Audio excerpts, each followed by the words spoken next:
Hello, ladies and gentlemen, and welcome to the Fluffenbusters, where we put on a movie we love and create our own feature-length fan commentary. Today, we have our fourth waffle along to Peter Jackson's Lord of the Rings Special Edition trilogy, with this episode covering the second half, aka the second disc, of The Two Towers.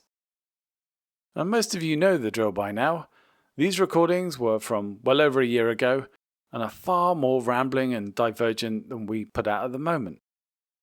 And it's clear as well that at the time I was recovering from an injury, I was on a few meds, and I do sound a little more confused than I do on most recordings.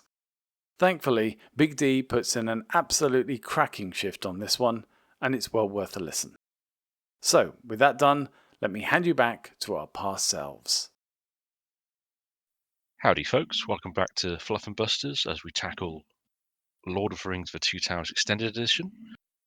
We're about to pick up at 1 hour 46 after Faramir has done his hero shot to save Frodo, Sam and Smeagol from the Oliphant, given the first of his many deep and meaningful speeches. So let's get this playing. There we go. As ever, I'm joined by the inimitable Mr. White. How you doing, dude? I have just gained proof that Craig is one of the two blue wizards. Tell me more. It's him and Archie, his brother. They don't really get along, so we can't really talk much about it. There are legal issues. But yes, Craig was one of the originals. Nice one. Oh, I suppose I should probably start watching the stream at some point. There we go. No worries. Yeah, so we're back now with the column of the refugees of Rohan heading to Helm's Deep. And some honestly quite funny comedy, in all honesty. Yeah, and probably a rare time as well for Jonathan Rhys-Davies to actually spend time with other crew in large amounts, because obviously Yeah, a lot of careful, shot choices and formatting, framing correctly, and yeah, it's good though. Poor old Brett is taking the brunt of it. Yes, bless him. Brett, it's nice that he is getting the credit now because he did do so much of the physical work that John just couldn't do because of the scale issues. Yep. And I mean, we didn't talk about it before. Earlier on, when you had in the first half, where you had Aragorn, Legolas, and Gimli running, famously, Viggo had his broken foot. Yep. Orlando had broken at least one rib. He broke one then, and there's one later. Yeah, and Brett had done himself a mischief as well. So all three of them, bless them, in full costume, running across quite rugged New Zealand terrain. And you wouldn't be able to tell from how they were moving all quite well in those shots. So fair play to them.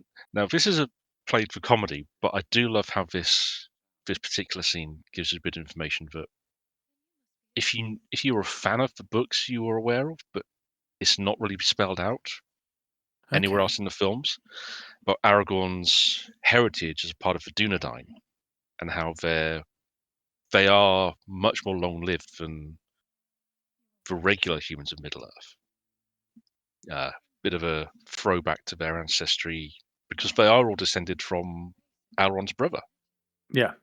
That's the royal house of Numenor that branched off eventually to give rise to Elendil and his sons, who founded the kingdoms of Arnor and Gondor. But it's an interesting one because he in such a grounded setting as Rohan. It's lovely how, especially Mandrota's reaction there as Arwen, this surprise that he is older than her uncle. Yeah. I think he's actually the oldest human character we meet in the film. in the That films wouldn't full stop. surprise me, actually. Yeah. Because we do come across elderly characters, but he is, I think he says he's in his 80s. Well, Viggo was in his early 40s at this point, so it it's a nice way to illustrate this longevity that sets the Dunedain apart slightly from the rest of Middle Earth, and again with Aragorn's being raised by Elrond. And it does as well. I mean, only now does it add extra weight to this. Mm. The choice by Peter Jackson to not use Stuart Townsend, Mm. just because he was too young. Mm. After this, I think he went on to do League of Extraordinary Gentlemen. Yes. And Sean Connery, who passed on this, Mm. did League because he realized that he turned down this because he didn't understand it. Yeah. He didn't understand League either, but for that reason he took it, and then both of them had a terrible experience. Mm. And yeah, it was Yeah. worst of all worlds. League is frustrating because It has moments. it has moments from the source material. Yeah. Have you read the League? The Yes. comic Oh, books? yes. How far have you got? Have you read the whole thing, or have you just read the first Oh, couple of volumes? I think I read up to volume 3. So the Black Dossier. Yes. Yeah. So the guys actually did 2 more runs after that. One called Century. That was a series of Mhm. 3 one-shots. And then a final series that capped things off, and also a couple of side ones. So they covered Jenny Nemo, her story. She had Mhm. 3 minis of her own, and Yep. which they got really deep into things. It's a remarkable world that uh, Alan Moore devised, and then I think was it Kev Williams did all the artwork for. Yeah. Really, they were the only 2 creators who could have done that. Uh, I'd probably say George Perez might have been a good fit artistically as well because of how hyper detailed his own work was. Yeah. But William, because they're both British creators as well, they got the material that they needed to do to start with to ground the series off, which meant they could then eventually explore the literary characters of other countries in later series. But no, that the League movie frustrates because I understand how it ended up as it did, because I mean the first League's series especially did run into some quite nasty legal issues in regards to I think characters like Fu Manchu, Mm. who they had to kind of skirt around who that actually was. Uh, Not for the first time. It's part of the reason why Shang-Chi for Marvel, his father was changed quite drastically in later publications. Yeah. Because originally his father is Fu Manchu. It's Mm. explicit that's who his father is. Um, but no, I do get why they've made some changes, but it's just messy. And like I say, Sean Connery, I don't think was a good fit for Alan Quatermain. They tried to make him they diluted so much. Yeah, which is what would have happened here, I think. Mm. I honestly think it would have been Lord of the Rings Mm. with Sean Connery as a wizard. And Yes. not Sean Connery as Gandalf, Sean Connery as in the same way that Nicolas Cage in Mm. Sorcerer's Apprentice was Nicolas Cage with magic. Yeah. I mean, I've got a soft spot for Sorcerer's I Apprentice. love it. Yeah. I remember it's one of the things, because I have one of these unlimited cinema cards. I do tend to see films I wouldn't normally have gone to normally. Mm. I watched it just because there was nothing else, and I thought, oh, this looks interesting. Let's give it a go. And I was genuinely surprised by what I got out of it, because it wasn't at all what I expected, especially from the marketing for it. Yeah. But I think you're right. I mean, Cage does seem willing for the right material to douse his own worst tendencies, or just to kind of dig deeper. Connery, especially at that point in his life, I don't think he could. Don't worry, the man put in some stunning performances over the years, but that latter decade of the 90s through the early 2000s up to League, he I don't think he'd get out of his own way. So Mm, I agree with you. He would have been a poor fit for Gandalf. He might have been a good fit for someone like Denethor. Because yeah. one thing about Connery, he only ever really played properly villainous once in the latter stages of career and not often in his early career.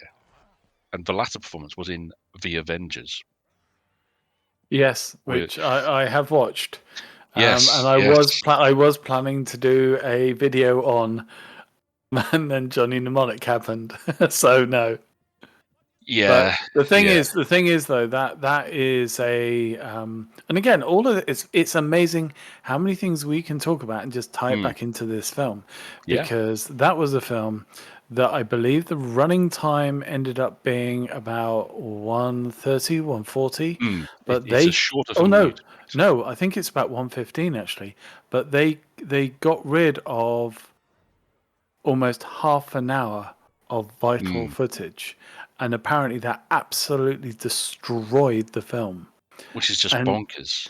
the thing is that nowadays, because of YouTube as well, and the rise Mm, of like the YouTube critic, and I know there's a lot of negatives to that, but there's mm, also a lot of positives. Like people, especially the good long form people, they pick up on these things, they tell you about these things, and you become aware of like issues with story structure, and you know that okay, this film's like I don't know, Madam Web has come out. Well, it's was reshot to hell. mm, They've done loads of ADR. It doesn't make sense, and it's purely studio filmmaking. So you realize that the actors and actresses are not bad people. Maybe not even the director is a bad director. Maybe it's just the studio, or maybe it's something else. yeah. Back then, when the Avengers was done, and by the way, for folks listening, for those three people who are somehow enduring this, we're talking about the English version of the Avengers. It has nothing to do with Marvel. Mm, It's Ralph Fiennes, Uma Thurman, and Sean Connery. It's very campy, but very well. yeah. What was meant to be very British, kind Mm, of a bit all over the place, but it was a huge flop. it was. But it was done at the time. Everyone was going, "Oh, this film's been made terribly. Oh, Mm, this is terrible," and nobody thought, "Oh, it's because." Yeah, the studio kind of screwed with it. yeah, and Such a shame. it is because the Avengers is a bit of for a certain generation, it was a bit of an institution viewing wise. I mean, I loved watching the Avengers as a kid growing up Mm. when it was on reruns because BBC made a point of doing that. They very specifically had slots where they just reran the Avengers Yeah. over the course of a year or so, the entire thing, both the original and the new Avengers. And it was one of those shows from the 60s and 70s. It was good pulpy action with quite a good roster, not just a main cast, but also some stunning guest actors on occasion, all anchored around Patrick McNee's quite novel spy in John Steed, who I'm also fascinated because what I didn't realize until fairly recently is that one of his requests when he took on the role, because he was a veteran of World War II, he had seen Hmm. combat. He specifically didn't want Steed to use a gun. Oh, So he has and he never really does throughout the course of the whole thing.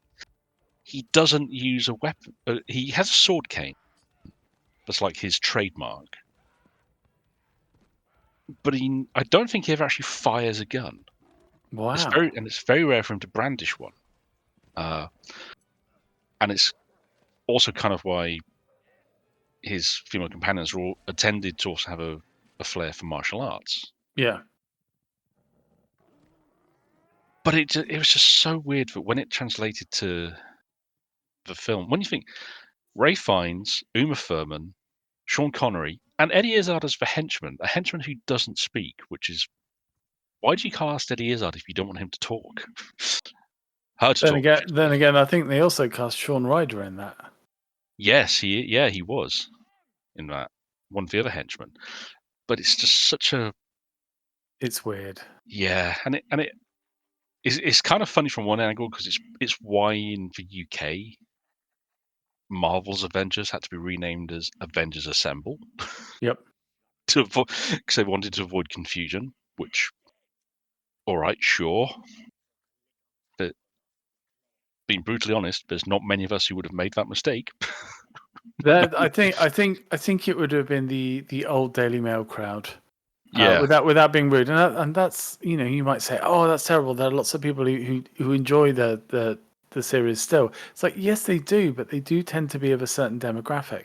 Mm. Just because after a while, I think even the BBC have stopped showing the original Avengers. Yeah, I'm trying to think if it's shown up on any of the. Is it like the UK Gold type thing? It might be.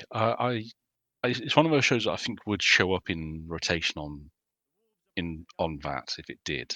I can't remember if it has now. I haven't really watched a lot of. I don't tend to watch a lot outside of the internet nowadays, which Yeah. sounds really bad. No, that's fine. Movies and the internet, which is Yeah. terrible. But it is the sort of show that would turn up on one of those UK TV Gold channels. It's like doing maybe a late night or as a marathon thing they do, which is nice in its own right. But I don't, yeah, I don't think the BBC have it anywhere anymore. Yeah. Yeah, but it was a win because I think it was also initially it was ITV produced it, so I think they would have shown it initially. And broadcast is weird. Oh, I'm wondering if maybe it was one of those few shows that moved from BBC to ITV at some point. Probably. I I mean, think it might have. I think it was one of the first, and that's why there mm, was a whole load of issues. yeah, same thing. I'm thinking the same reason why it's so hard to watch all of the goodies. Yeah, I know. They were absolutely a trailblazer in Yeah. that. Oh, so sorry. Just to quickly note in here as well. Mm, That brief exchange there, so we saw Miranda Otto just sort of nod to one of the other female refugees. That is one of two scenes in this movie where a person who is designated female talks to another person who is designated female. There's the yeah. little girl at the table and Miranda Otto just before the break, and then Mm, there's that. yeah.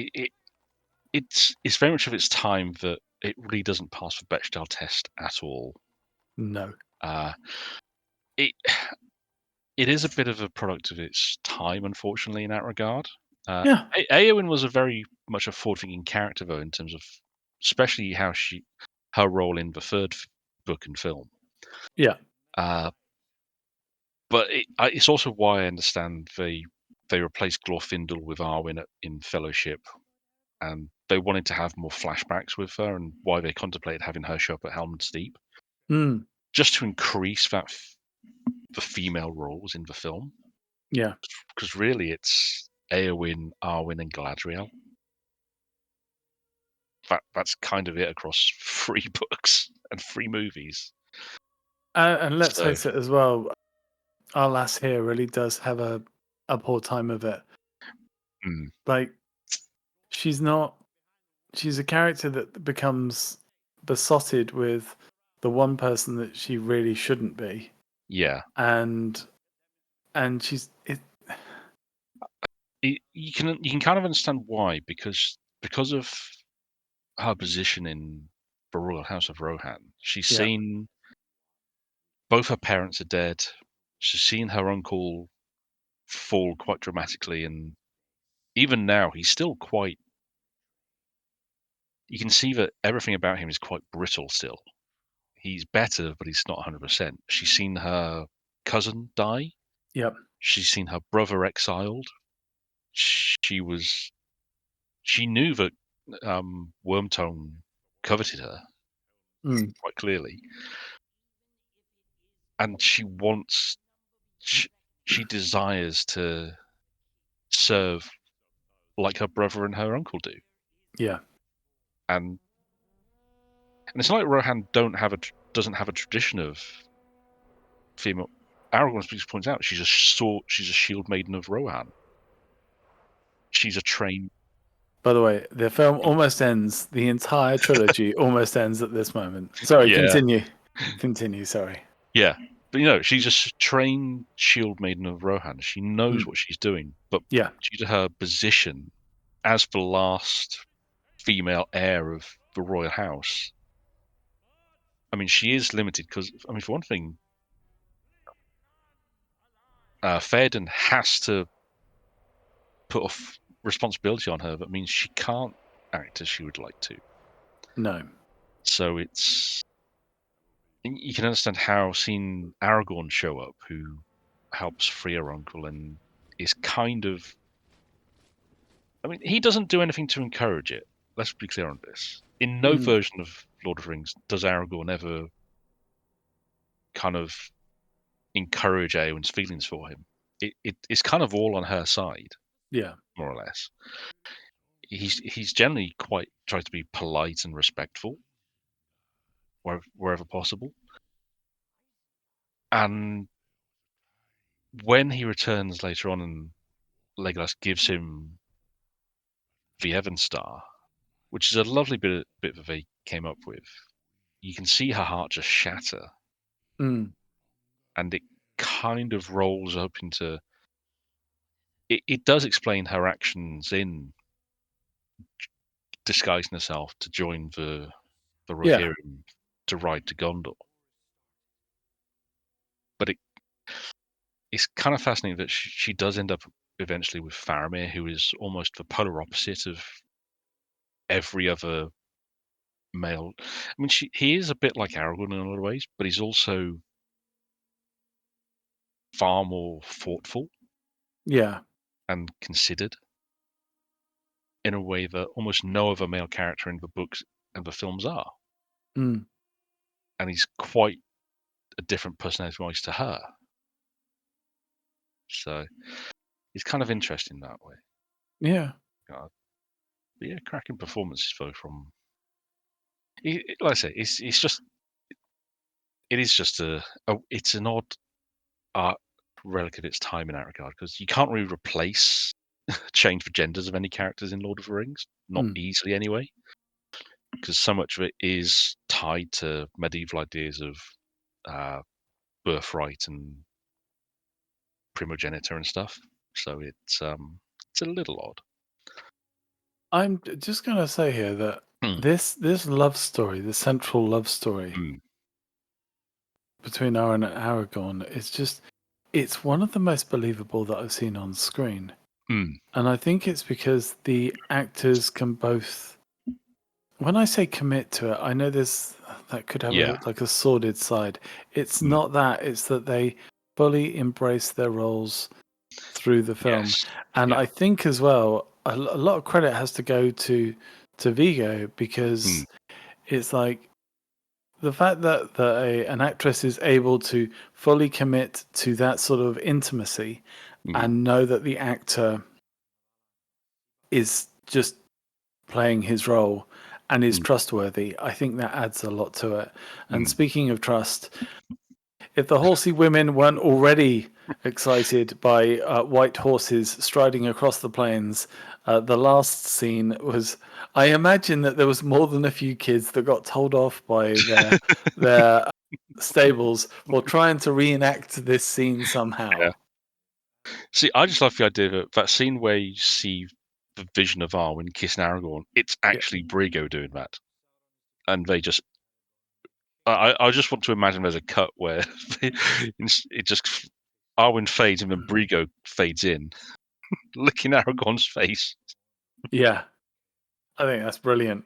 Mm, But they did have this thing, wasn't it? It's just mm, trying to create intelligent extra footage mm. that balance the film somehow. Yeah. But it's really difficult. And of course they had, so I know this is a bit of a tangent now, but it might be good at this point just to briefly mention, is it Simon Tolkien? Yes. One of Tolkien's grandsons. Yeah, so Simon Tolkien is for a long time, the black sheep of the Tolkien family, Mm, because when they announced that this film was being made, whilst Christopher got in a strop, Hmm. and I don't think he's ever been happy with anything, No. even though he's changed a lot of the stuff along the way. Yeah. Simon was like, one of his sons said, well, why don't we work with the production? Because working Yeah. with the production is the best way to then get more influence. And so he did, and he offered Mm. help, and there was a huge rift for a very long time with his father Mm. because of it, but they did reconcile before his father died. Oh, that's good to know. Yeah. But Simon is also an assistant on the Amazon show. Mm. But there is this kind of, it's never been addressed, but there is this belief that part of the reason why the Amazon show cannot take anything from these films is because it's kind of a nod to Christopher's wishes. Well, it's actually But interesting. I don't think that's right. Interestingly, the Amazon series is actually But it's rights issues, isn't it? well, the Amazon show, the stuff they can't use is anything from Silmarillion. Yeah. Everything they're doing is based on stuff from the Appendices. of Lord of the Rings. So Yeah. what they've done, and it's why I actually have quite taken to it, and I'll be honest, it's something that hasn't really been explained very well to audiences ahead of time. Because what they've done is they're making a prequel to these movies, using the material from the books that they're allowed to use. I would have loved to have seen a series that included the Silmarillion. A Silmarillion series that went through, say, a couple of episodes on the creation of Middle-earth and the Great Song, shift into the breaking of Valar and Morgoth's rebellion, the creation of the elves, Fëanor's creation of the stones to capture the light of the two trees, all that stuff, and then the battles of Middle Earth and the rise of the human tribes and Beren and Luthien, Turin Turambar, all that stuff. I would do unspeakable things to have that series. Yeah. But I understand that we can't at this point because the rights are not available. Or they're not in the right place to do it. So they've had to take what they knew from everything that's in the Lord of the Rings trilogy. Because Amazon's weird because they bought Universal, I want to say. Okay. Was it Universal? I think so, yeah. It's why they have so much of that content in their library. And it's kind of how they had these rights because they got rolled in, I think, from New Line. It's a big cluster of rights issues that have caused everything. I'm going to correct you on one thing there. As somebody who has had to study Amazon's library in painful detail, I can assure you some of the crap on there is absolutely not from any reputable studio. That's also more than fair. I've come across more than one Camcorder film. quotation marks film that I've set it to play and gone like, what did you shoot this on? Yeah, there's some really bad stuff there. Yeah, I mean, it's great that it is a facility to provide this content to an audience, but also Prime is such a terrible system for looking for anything that you actually want. Its search engine is horrible for actually trying to find what you want, and I mean, Especially when you warp it like I have. I mean, yes, the latest film that they recommended to me was The Class of 1999. good lord. And also, I think I mentioned to you before, and I really hope this doesn't get us into any trouble with the automated monitoring AI, but the fact that Amazon has at least one heavily cut hardcore adult film on its site, that they've cut everything out and then they call it a comedy. Oh, good lord. And it's like, and yes, there is a reason that I found out about this because I watched a film called Gwendolyn, which I wouldn't wish on my worst enemy. which is not an adult film, though it might as well. It's that 80s kind of weird Hmm, barbarians wearing bikinis kind of type thing. But it's really bad, even beyond what you would expect. tropes. And yeah, it's just oh dear, the algorithm really does have some stuff. It's Y- it's why it's surprising that it then has the likes of like the Amazon Lord of the Rings on there because mm, that's such a high production value show, yeah, and you just think it's literally 2 clicks away from Bikini Babes in the Land of the Dead or whatever it is. You know, yeah. it's It's so weird. And honestly, it's not like some of the other streaming services are much better in their search facilities. Some oh, of I'm them sure are. they're not. Yeah. It can be interesting trying to see what comes up. And it's just like, why are you here? Why did you come up when I did this particular search? Please tell me, because this makes no sense. Uh, They have a challenge in the latter half of this film.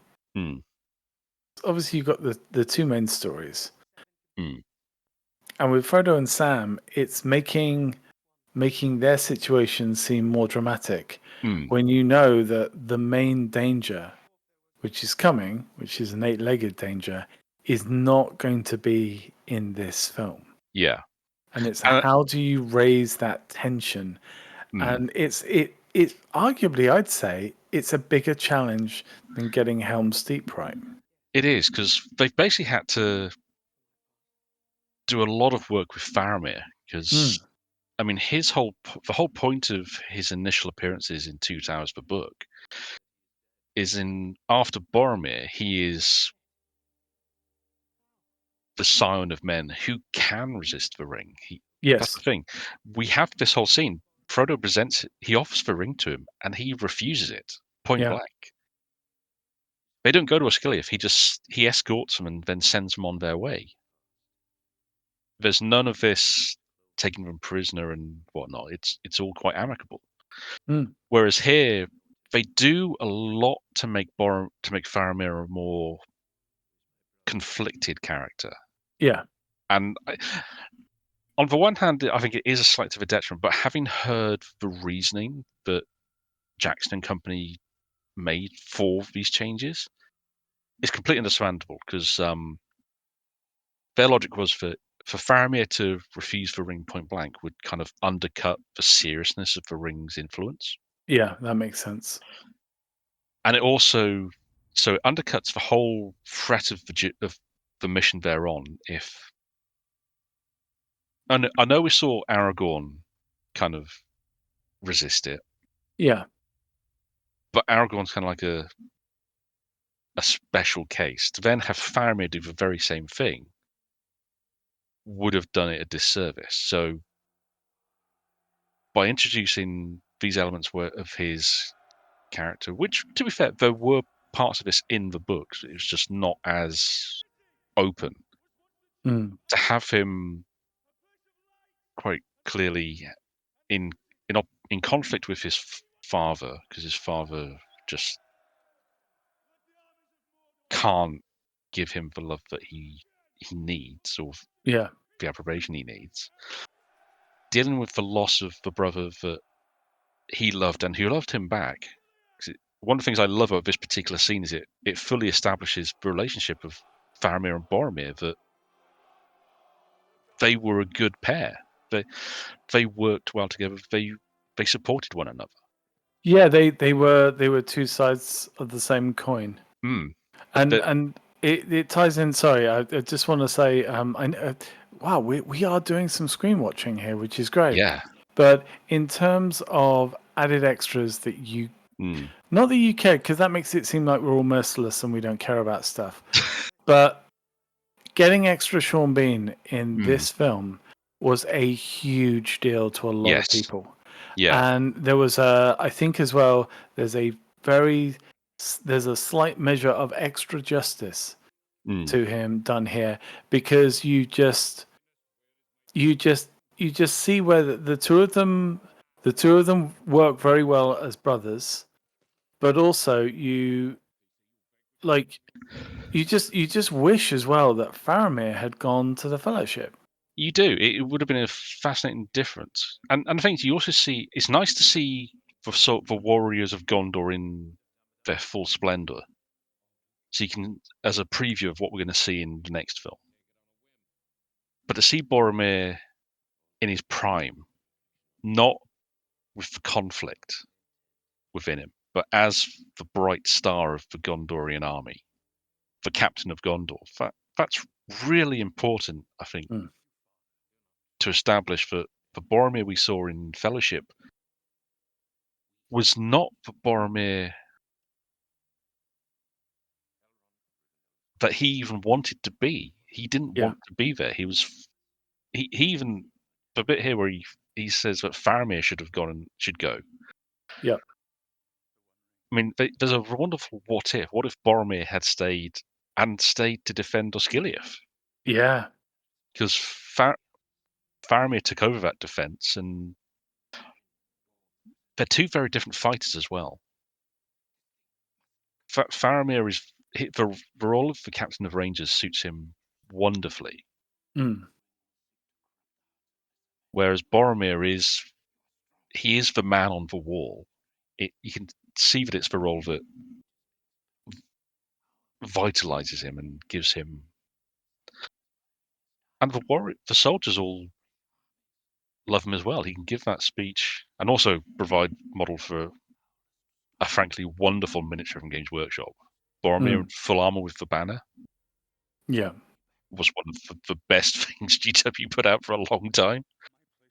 But no, this is a very important. That's one thing we also get to see Denethor before he's fully consumed by his madness. Yeah.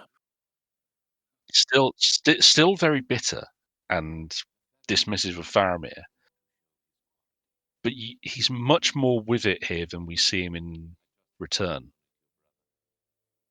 and it does provide that. It provides more nuance to Boromir's character, and it gives you a preview of Denethor Yeah. and a better understanding of Faramir. And it's like you say, it's wonderful to have more of Sean Bean back as well. I know with the Tolkien family being the way they are, that Mm, they would never do anything as crude as a what if, because it would mm, take the story of Tolkien yes. out of context.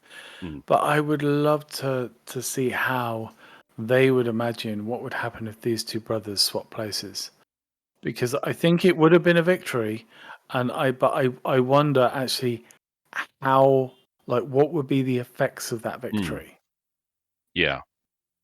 It's an interesting one to consider. I mean, one of the nice things that GW did back in the day, and I think they've resurrected it from time to time in the Middle Earth game series, is that they have had rules at various points for kind of what if fellowships.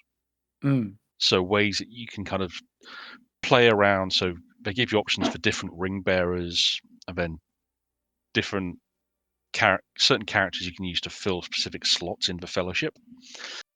And it's kind of a fun what if to mess around with, because there are over the years they have had several different campaign systems set up that do run through the entirety of the films and the book scenarios. mm, And the idea that you could take your own fantasy fellowship and kind of run them through those scenarios. Yes, you lose the nuance of the actual storytelling, but from a what if perspective as a game player to and as a group to do that, to say, well, we're going to try our own fellowship here. We're going to see how far they can get on the journey with this different mix of skills and personalities. Because one of the nice things about the Middle Earth battle game is that by this point, it is actually really wonderfully fleshed out with, because GW were able to do so much from the appendices, just flesh things out, and it's just a fun what if, because I mean they had things where you could add in you could swap out Gimli and Legolas for like Éomer and Faramir, and have Aragorn replaced by Glorfindel, Yeah. or replace Gandalf with Glorfindel, and or Elrond, and some really fun things to just play around with. Hmm. It's one of the joys of the wargaming side of things that they've considered that and gone, well, we know people would like to do this, so let's give them the toolkit. Yeah. Because don't get me wrong, it is actually fun to come up with it yourself, but it's also nice when a game studio does have that wherewithal to go, well, you know what, we've done all this stuff already so far, and we have the framework. Let's give the players a little something extra as a fun thing to mess around with. Mm. And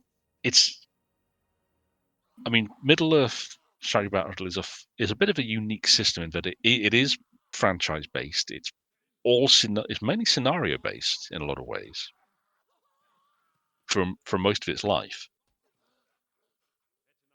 and it has so much relating to specific situations and you construct lists of. It's evolved a bit over years, but it's a novel little Mm. game system, in all fairness. And, and this is one of the nastier scenes of the film, unfortunately. And the thing is, as well, it's a good example of reaping what you sow. Mm, But it also boils down to the age-old classic issue in films of communication. If mm, Frodo had gone to Smeagol and said, "Look, you're in an area. There yeah. are people all around us who are going to shoot us. The only way that you'll survive is by coming with me, but they will take you hostage, and they've already taken me hostage." Mm, Then yeah. he might have run and Mm, been killed, but that wouldn't have been Frodo's fault. yeah. Whereas the alternative is that he allows Gollum to fully take over. Yeah. And it is kind of funny that there's a few moments throughout the rings where a lot of what happens is because Frodo basically fucks up. He Yeah. makes the wrong decision. It's one of those lovely ironies of the books that Frodo fails quite a lot, especially at the final hurdle, Mm. and create which leads to creating his own obstacles further down the line. But this is fascinating because Gollum, the Gollum Smeagol personalities, I've always enjoyed how the films depict them and Circus's performance, because it's quite clear that Gollum is actually quite dismissive of Smeagol. He doesn't like him. Yeah. Smeagol is, and we see a lot more of it, especially at the start of Return of the King, with the flashback to what happened to make him the man he was, so to speak. Mm. But it's quite that Gollum is basically a way for Smeagol to shunt all his guilt off to one side and say, that wasn't my fault, it was me. And it 100% is. Yeah. Gollum knows that Smeagol only created him to take the blame as an excuse. Whereas Smeagol is a far sneakier, far nastier bit of work than Gollum. Gollum's quite open about his intentions. Mm. He never really lies. Smeagol is a sneaky SOB, Yeah. which is kind of fun, to be honest. It's wonderfully played as well. One of them can play the other. Mm, It's like a one-way thing, though. yeah. So, if you see Smeagol, well, that could be Smeagol or that could be Gollum Mm, playing a Smeagol. But if you see Gollum, it's only ever Gollum. yeah. Which is kind of fun, to be Mm. honest. Now, I'm just wondering in this moment, and let me just double check. I don't think they do it. They don't play too much with his eyes in these scenes. So one of the motifs through Lord of the Rings that I've always liked is the use of highlights. Mm. And there's heavy highlights in pretty much every shot, no Yeah, matter how dark. And you'll see, like even Sam here has little pinpricks, yeah, and they use different types of highlights in mm, different shots to sort of just show either like stars in the case of mm, Kate's character, yeah, and magical like glittery starlight in some of the others. Like mm, Vigo in his romantic scenes has a very particular light, and even here it has a pin light. But mm, they didn't change anything when Faramir was looking at the ring, which is mm. nice because it shows you he's not affected by it. Yeah. That's actually a nice you pointed out that he's actually quite calculated in his decision. Mm, He- and it is well played. David Wenham, I think he was the perfect choice for Faramir, not just because he and Sean Bean look scarily alike in their yeah, full getup, but he gets the thoughtfulness yeah. across of Faramir. He's definitely Mm, the soul of his kingdom in yeah, terms of the royal family. mm, But again, like as brothers, they work together well. I mean, the again, the cruel thing is, if the king had died and Boromir became king, Boromir would become a much better person without the mm. king and with his brother's influence. So it's yet again another tragedy. Yeah. Becoming steward would have. I mean, Boromir was raised for the responsibility. He knew it was coming. At every he's the brother who was raised with the knowledge of what was expected of him Yeah. and what he needed to be for his people, and he was that right up to the point where his father sent him on his mission, Mm. and then you had even before you saw his reaction to knowing the ring existed. So it is kind of interesting as one of those what ifs. Yeah. Oh, no, lovely moment here between Leggy and Aragorn.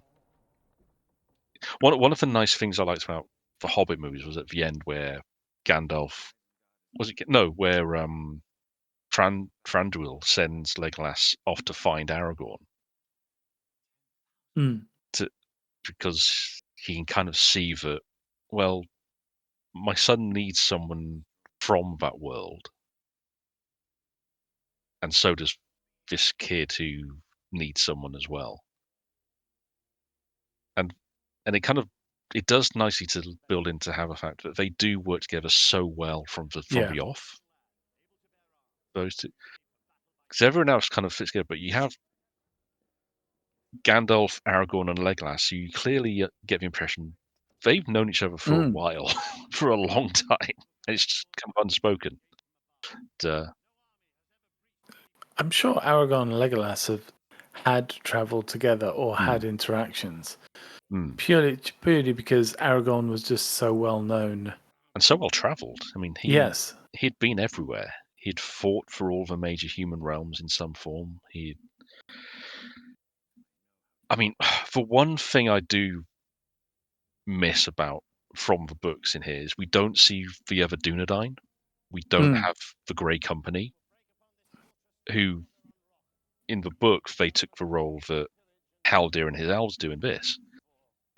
I get why, because seeing the Owl Force and see it get wiped out is much more dramatic than the Grey Company, who make it through pretty much the entirety of this siege and the siege of Minas Tirith almost unscathed. But it would have. I do kind of miss not having them. It would have been nice to have them show up at some point. But I get why, because it would have been another faction to explain. It's like why we don't see the Gondorian fiefdom Mm. soldiery or the Knights of Dal Amroth and Prince Imrahil in Return of the King. As Yeah. lovely as they'd have been to see, it's another group of characters you have to explain in films that are already really long. when you've already had some stuff introduced in other films that can serve just as well. It's why I don't envy what they did with these, because we spoke about it. We've spoken about it before, but adapting is so hard, Oh and I yeah. don't. It's so easy as fans of a work to say, "Well, I want this replicated one for one." It's like, but you can't do that. People have tried it. I mean,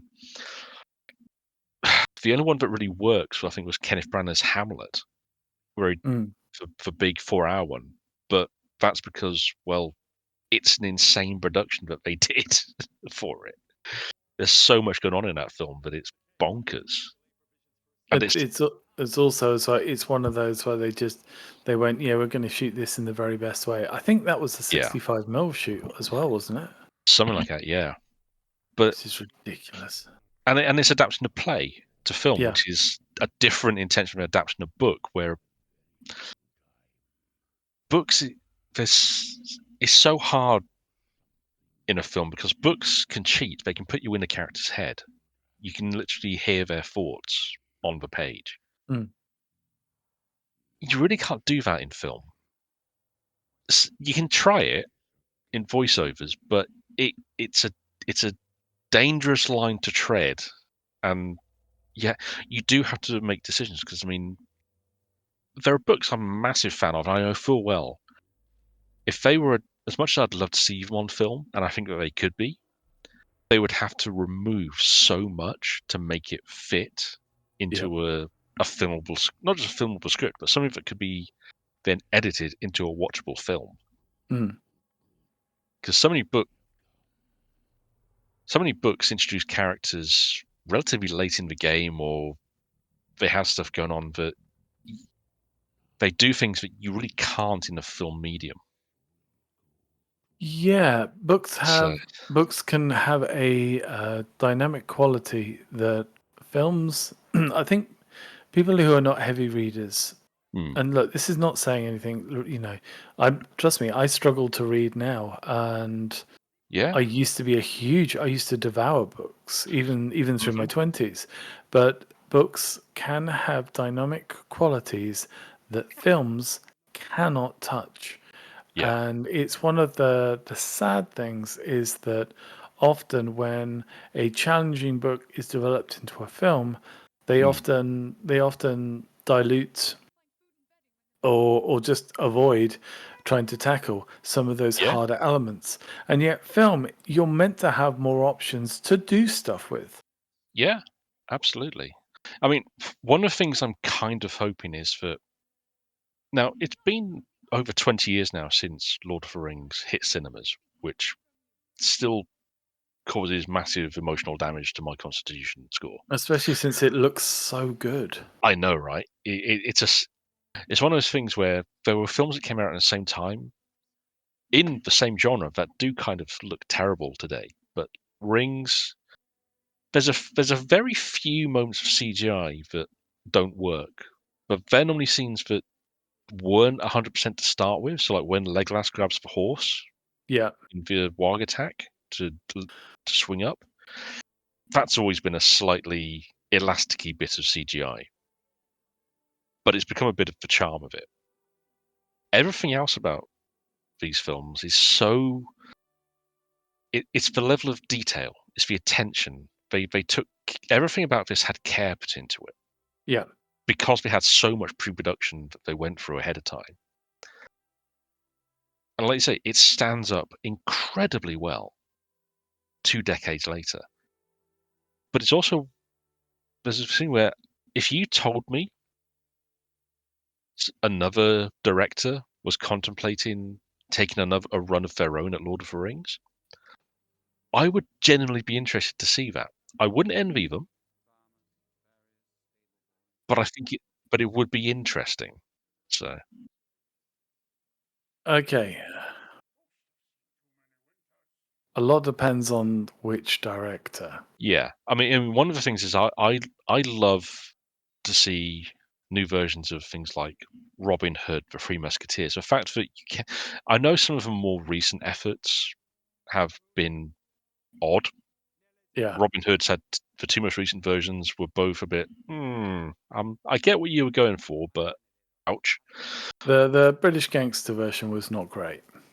Yeah, but then but I love seeing different interpretations over time. It does help that those particular stories they're in the public domain, whereas things like Rings is still the rights are still with the Tolkien estate. But now that we are seeing a lot of copyrighted material from the 20th century start to leave copyright, enter that domain, I'm kind of fascinated to see what people do and other possibilities that potentially another generation might have their own version of Rings to enjoy.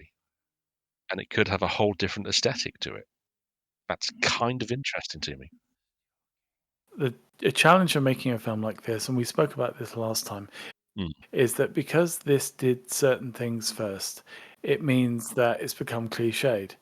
mm, I don't think anyone believed that Hill was going to survive this. yeah, It just felt that this was literally the hill that he was going to die on. yes. Sorry, excuse the multiple puns. And that this was like his moment to shine.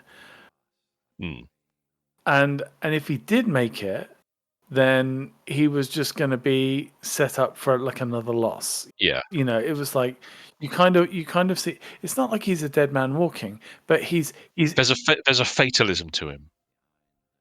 yeah, and he is the good man. And Mm, also just jumping around here, but you mentioned as well the effects. So mm. I believe it was called Mass, Yes.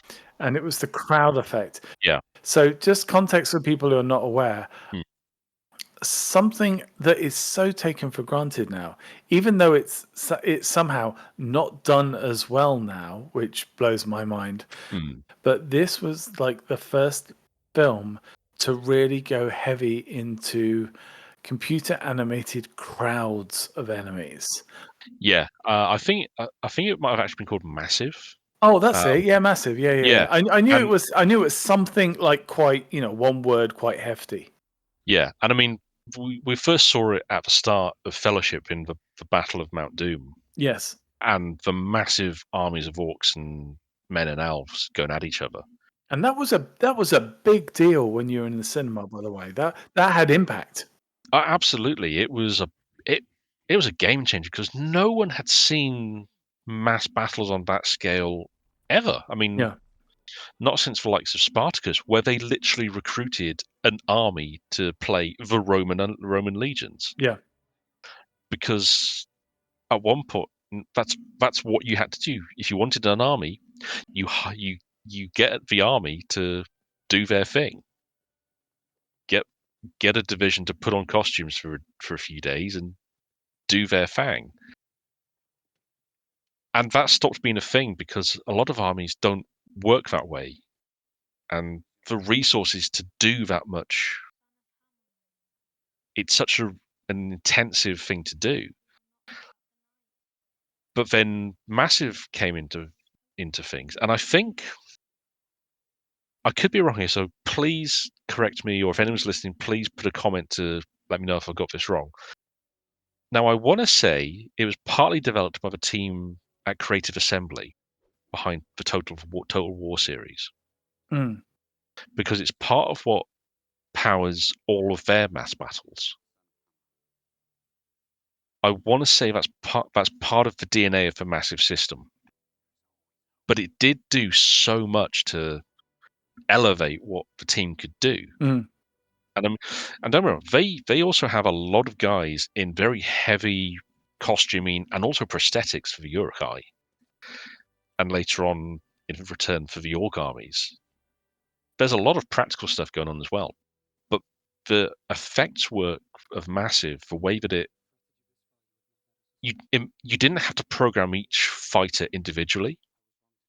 You could tell it what you wanted it to do, and it had an algorithm that would randomize the actions of every warrior on the screen mm. within certain parameters, and it played beautifully. And they then deployed it across these films in honestly the best way they could, and it does so much to raise the game of what you're seeing. We've just seen as well on screen Mm, one of the tools that they use throughout this movie.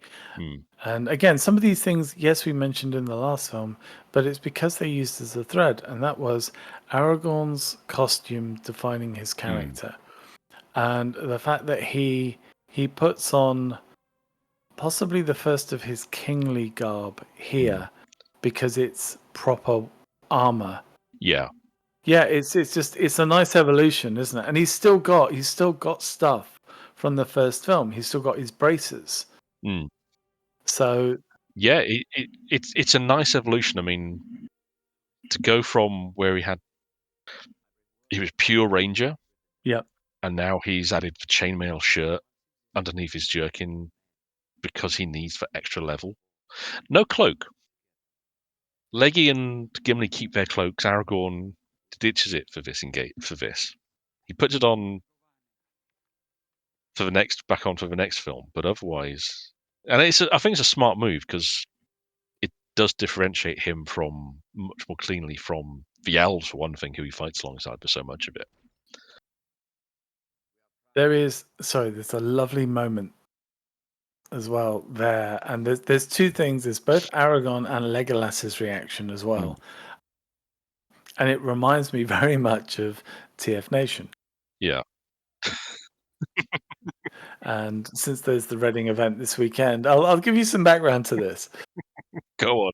So when you've worked in the industry, and you'll know this because there are certain things. This also applies to any of you who are listening. If you work for any group or organization or team or community or whatever, and you then end up meeting up with those people, if you work with them, well, you're going to have that familiarity. You work with them all the time. Hmm. But then there will be attendees or visitors or guests or whatever, or people who don't know you that well and they are attending as, say, a guest. Good example would be TF Nation. Hmm. So they will see someone like Billy and they will go, oh, that's Billy Edwards. He's the guy in charge. Or they'll see Dave Wallace. Oh, he's the guy in charge. I see Billy or Dave. You Hmm. know, I'm not involved heavily, but I still know them as friends. And then Hmm. you've got people like James Roberts, who is a guest, who is highly regarded, who is, you know, everyone has this obviously naturally very, very high opinion of because of his talent. But he's also the guy I've known for donkey's years. Hmm. And it's that feeling, and you see it partially with Aragorn. And don't worry, we will start talking about Helm's Deep in a second. Honest. Trust me, we have enough time to talk about this battle. It's okay. Yeah. But it's the joy when the elves turn up. Two things happen. One, the king is standing, and he you know he's like formally accepting, Hmm. but Aragorn, without realizing, kind of he doesn't undermine the king, but he's like, oh yeah, this is my mate, you know. And Yeah. it's like me going up to James Roberts and giving him a hug, and people stood there going, oh my god, he's hugging James. How does he know him? But Yeah. he's the guest. Or oh my god, Hmm. he knows Billy Edwards. But it's the other thing. It's that little moment where Legolas stood behind the elf, Yeah. and for one moment, Legolas is like, "Oh yeah, my guys are here now," Yeah. and it's just that little moment of a because Legolas never gets arrogant, Hmm. but in that moment, he just has that really nice little edge to him, and I Hmm. just think it's a beautiful thing. One thing they never covered is the fallout of this for Hmm. Legolas, which I realized is probably something that because it was not in the books Um. as They such. That I was, mean, they do cover what he and Gimli get up to post yes, Ring. So Gimli founds a colony underneath in Helm's Deep. Effectively, they start mining the glittering caves, yeah. and he founds a dwarf hold of some renown. Legolas, where does he go? He found. I think he founds an elven township, effectively in the forests of Osgiliath. Yeah. Uh, at Faramir and Eowyn's request, effectively, they ask him if he would bring some elves to, if they'd like to occupy the forest and help protect it effectively. But, it is kind of because he is he's not the same sort of elf as all the others we see in these films in particular. Yeah. And it's only briefly touched on when in the extended cut where Galadriel gifts him his bow, and they do Mm. say a suitable gift for our cousins from Greenwood. Yeah. But it isn't, because it's not even touched on that he is a prince in his own right, because his father is Thranduil, the king of the Mirkwood elves. Gimli is a lord of dwarves in his own right, because his father is one of Thorin's company and a powerful dwarf lord of the Lonely Mountain. Mm. And it is interesting how their friendship kind of develops. So they're amongst the last two to leave Middle Earth. They're on the last ship with Sam, Yeah. which is kind of crazy to think about when you take a step. It's not something they could really do in these adaptations, unfortunately, because No. there's so much really going on. I mean, you'd have Return being like a 6-hour film, which admittedly I probably wouldn't object to, but some people, their bladders might do. I'll tell you what, I would, if, and sorry, this is probably going off on a big tangent, but it's something as well that I've always Mm, wondered if the hobbits, sorry, if the dwarves ever did during the making of The Hobbit. mm, So during the making of this film, as you know, as I'm sure everyone yeah. knows, Sean Austin directed a short film. Mm, Just nice and simple. A little bit of relief, I yeah. think, from the guys. I can't remember when it was made during. I think it might be not long after this. I think it was they needed something to be like, to lift the mood. Mm, And I always wondered that, like, you hear the stories of what went on with the dwarf actors on The mm, Hobbit, and I wonder if just that sheer boredom, one of them couldn't have grabbed a camcorder and gone, "Should we shoot some scenes? Let's just do some stuff. We've got the book. Let's actually put mm. some stuff down." That's interesting. And it's not like it's official, Yeah. but it's like it engages their Yeah. minds. It gives them something to think of.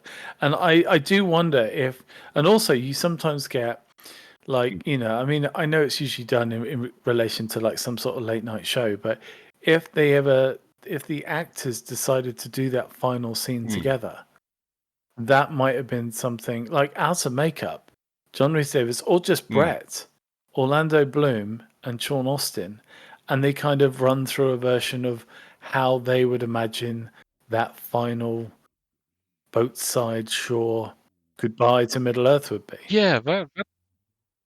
That's kind of interesting, actually. Yeah. Hmm. I think I did actually send in an application to be one of the dwarfs in The Hobbit. I think I did, because like they literally had open Mm, casting calls. yeah.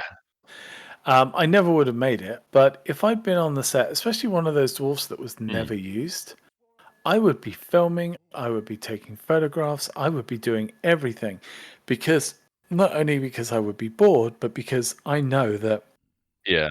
creating stuff, and we're not talking YouTube content live streaming, Mm, because you'd never get away with that, no. but creating work would mean that you would have stuff after the movie, and you could publish books, and you could do it Hmm. in relation, you could work with the film company. It's one of those things. It's like, I've seen, there was a wall of photos that Vigo took of everyone that was on his. Yeah. I wish we could have gotten photos of that, like, Mm, or scans of that, or more stuff, and some of them do turn up in the making ofs, yeah. Yeah. but I wish there had been more, and I bet there is. I mean, you said as well, like, there's. Oh, yeah. I mean, I have no doubt there is behind the scenes material for the Rings trilogy at least, but we have still not seen. There must be so much still out there, because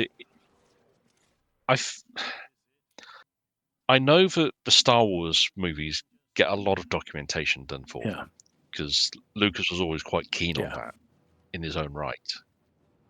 As someone who was a fan of film and wanted to have stuff preserved and to show the processes, and Jackson's very much of a similar ilk. They're kind of filmmakers. They're doing it partly because they love the medium. They respect the medium. They want to make sure there's records as much as possible for what has been done.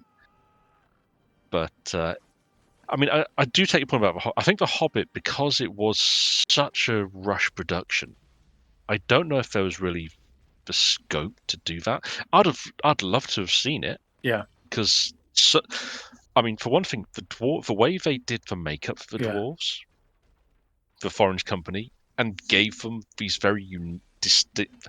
I mean, bear in mind, they had to create personalities almost Wholesale. out Yeah. of Yeah. thin air, because in the book we know almost nothing about half the company. We know that Gloin, They're a Greek chorus. we know that Gloin is going to be his father, and that Oin is I can't remember if it's Oin or Owen Yeah. because the way it's spelled and pronounced, I think it should be Owen, but it's Yeah. always pronounced Oin. We know that Balin and Dwalin are brothers and kin to Thorin. We know that Killy and Philly are his nephews. The rest of them, though, they're blank slates. But what the team did to give each, not just to give each of them personalities, but to create like these little, to give each group of the dwarves. So you have Thorin's household, who are all very clearly dwarves of rank. Even amongst the diaspora of the Lonely Mountains dwarves, they've still got position. Their gear is still very fine in a lot of places. It's warm, but it's still very fine. You then have Bomber, Bifur, Yeah. and Bofa, who are miners, and that is very clearly explicit in all their gear. And then you have the other three, and my brain's just done a blank because I've forgotten what their names Is one of them are. the religious one? I know because There's the young one who's actually the corpse yeah. holding the book in Balin's tomb. So the one who in The Hobbit has like the little catapult he uses because he joined Thorin's expedition, Balin's expedition rather. But and then his older brother is a bit more set and is a Yeah. bit of a he I think it's going to bug me now that I've forgotten what his name is. That's okay. Don't worry. We'll get round to it. Yeah, Oh, we should probably yeah. race. I mean, at some point we'll talk about Helm's Deep. I'm thinking the We challenge will. is We have plenty of time for can we Helm's get Deep. through the entire commentary without talking about Helm's Deep? That would be impressive. But I do want to address something, and this is addressing something off the Hmm. stream. And we are, of course, talking about the comment last night from Andy Millman, who suggested that we do commentaries for all the making of documentaries. Oh, yeah, yes. I'm not sure whether to thank him or drive up there and throttle him for that idea because I must admit part of me is awfully tempted. It would be a unique thing, but the challenge is that you would actually have to talk about the stuff on screen because a lot less people will have seen them, especially the later Yeah. release. Because this is the problem Mm. with the release of these films is that the original DVD, the standard pack came out, You got the theatrical done in a nice 2-disc format with the film and then all the extras.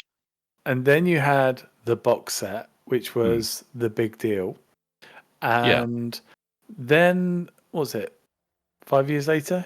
You Yeah, had I think that's another about right. DVD. Yeah, so you had the theatrical and the extended releases came out within about 6 months of each other. Both very different. The theatrical, its extras are all kind of like the PR pieces, the stuff that you expect to see on the YouTube and all the trailers. teasers for video games and the next film, all that good stuff. It's actually a really from that period of DVDs. It's like a peerless example of what you get. Yep. In fact, the one thing that's missing is a commentary on the film, but that's because they were saving the commentaries for the extended cuts, where they give you double the length of like an extra hour to almost every film. Yep. Four commentaries per movie, which still blows my mind. And it's something Jackson does do quite a bit on his films, because they did the same thing with King Kong. With that had its extended edition, which is also quite a nice set, to be honest. And then they did like I said, 5 years later, they did like a mini anniversary release with these quite interesting. It's a 2-disc set for each film, which gives you both the extended and the theatrical cuts in one set. Now, the extended, the weird thing is that they're all flipper discs. So you have the extended cuts. You still have to stop them midway through, and then you flip the disc, which is interesting in its own right. But then the extra features on the theatrical cut was a completely new set of documentaries across all 3 sets. Yeah. That was kind of all material that was shot by the production team from every stage of the production, from pre to post to release, in fact, which forms this wonderful set of documentaries that stands separate to what you get in the other 2 editions. But it's also in a set of documentaries that haven't really been included in many of the other releases. I don't think I've ever seen them. Yeah, it's kind of interesting, right? Because those releases, I remember, were kind of a little bit disparaged on when they came out. Because it was seen as a bit of a money grab? A little bit, yeah. Because the studio, I think there was, I don't know where they were in terms of The Hobbit, but I believe that like the press on The Hobbit, I think at that point when they maybe announced that they were going to be making 3 films out of it, and there was already issues with Guillermo, and obviously the press were very, very much supportive of him as a director, and when he got pushed off, it really did sort of change people's attitudes on the film somewhat. Yeah, it's an odd one for Hobbit. Like I said, I think these came out maybe after the announcement had been made that they were going to be working on The Hobbit, but before production had really started in any way, even pre-production. I think one of the issues was that at the time you could still very easily buy the theatrical editions in quite a reasonably priced box set, with still the 2-disc editions, and the extended cuts were also quite readily available. In fact, you could still buy the collector's box set editions of them at that point. Because I bought them as they came out, but I know for a fact there was a shop I worked in. I had all 3 big box editions of Lord of the Rings still in my DVD department. If someone wanted them, I could have sold them to them. And it wasn't that they didn't move; they did. Those sold a lot, but they were also very heavily produced, because it was understood that there was that audience for the material. And so this set of releases, they did come a bit out of nowhere. No one expected them. And for what they were, people did feel they were a little bit overpriced. Because I think they were in like the £20-25 bracket, which was a lot at that point. And also, I don't think they did a very good job of explaining what they were to people. No, I think people thought that they were sort of like a partial re-release, but almost like people didn't realize that it was a different documentary. Yeah. And also as well, it's, what would you say? 2008, 2009? I'd have said 2006. Oh, okay.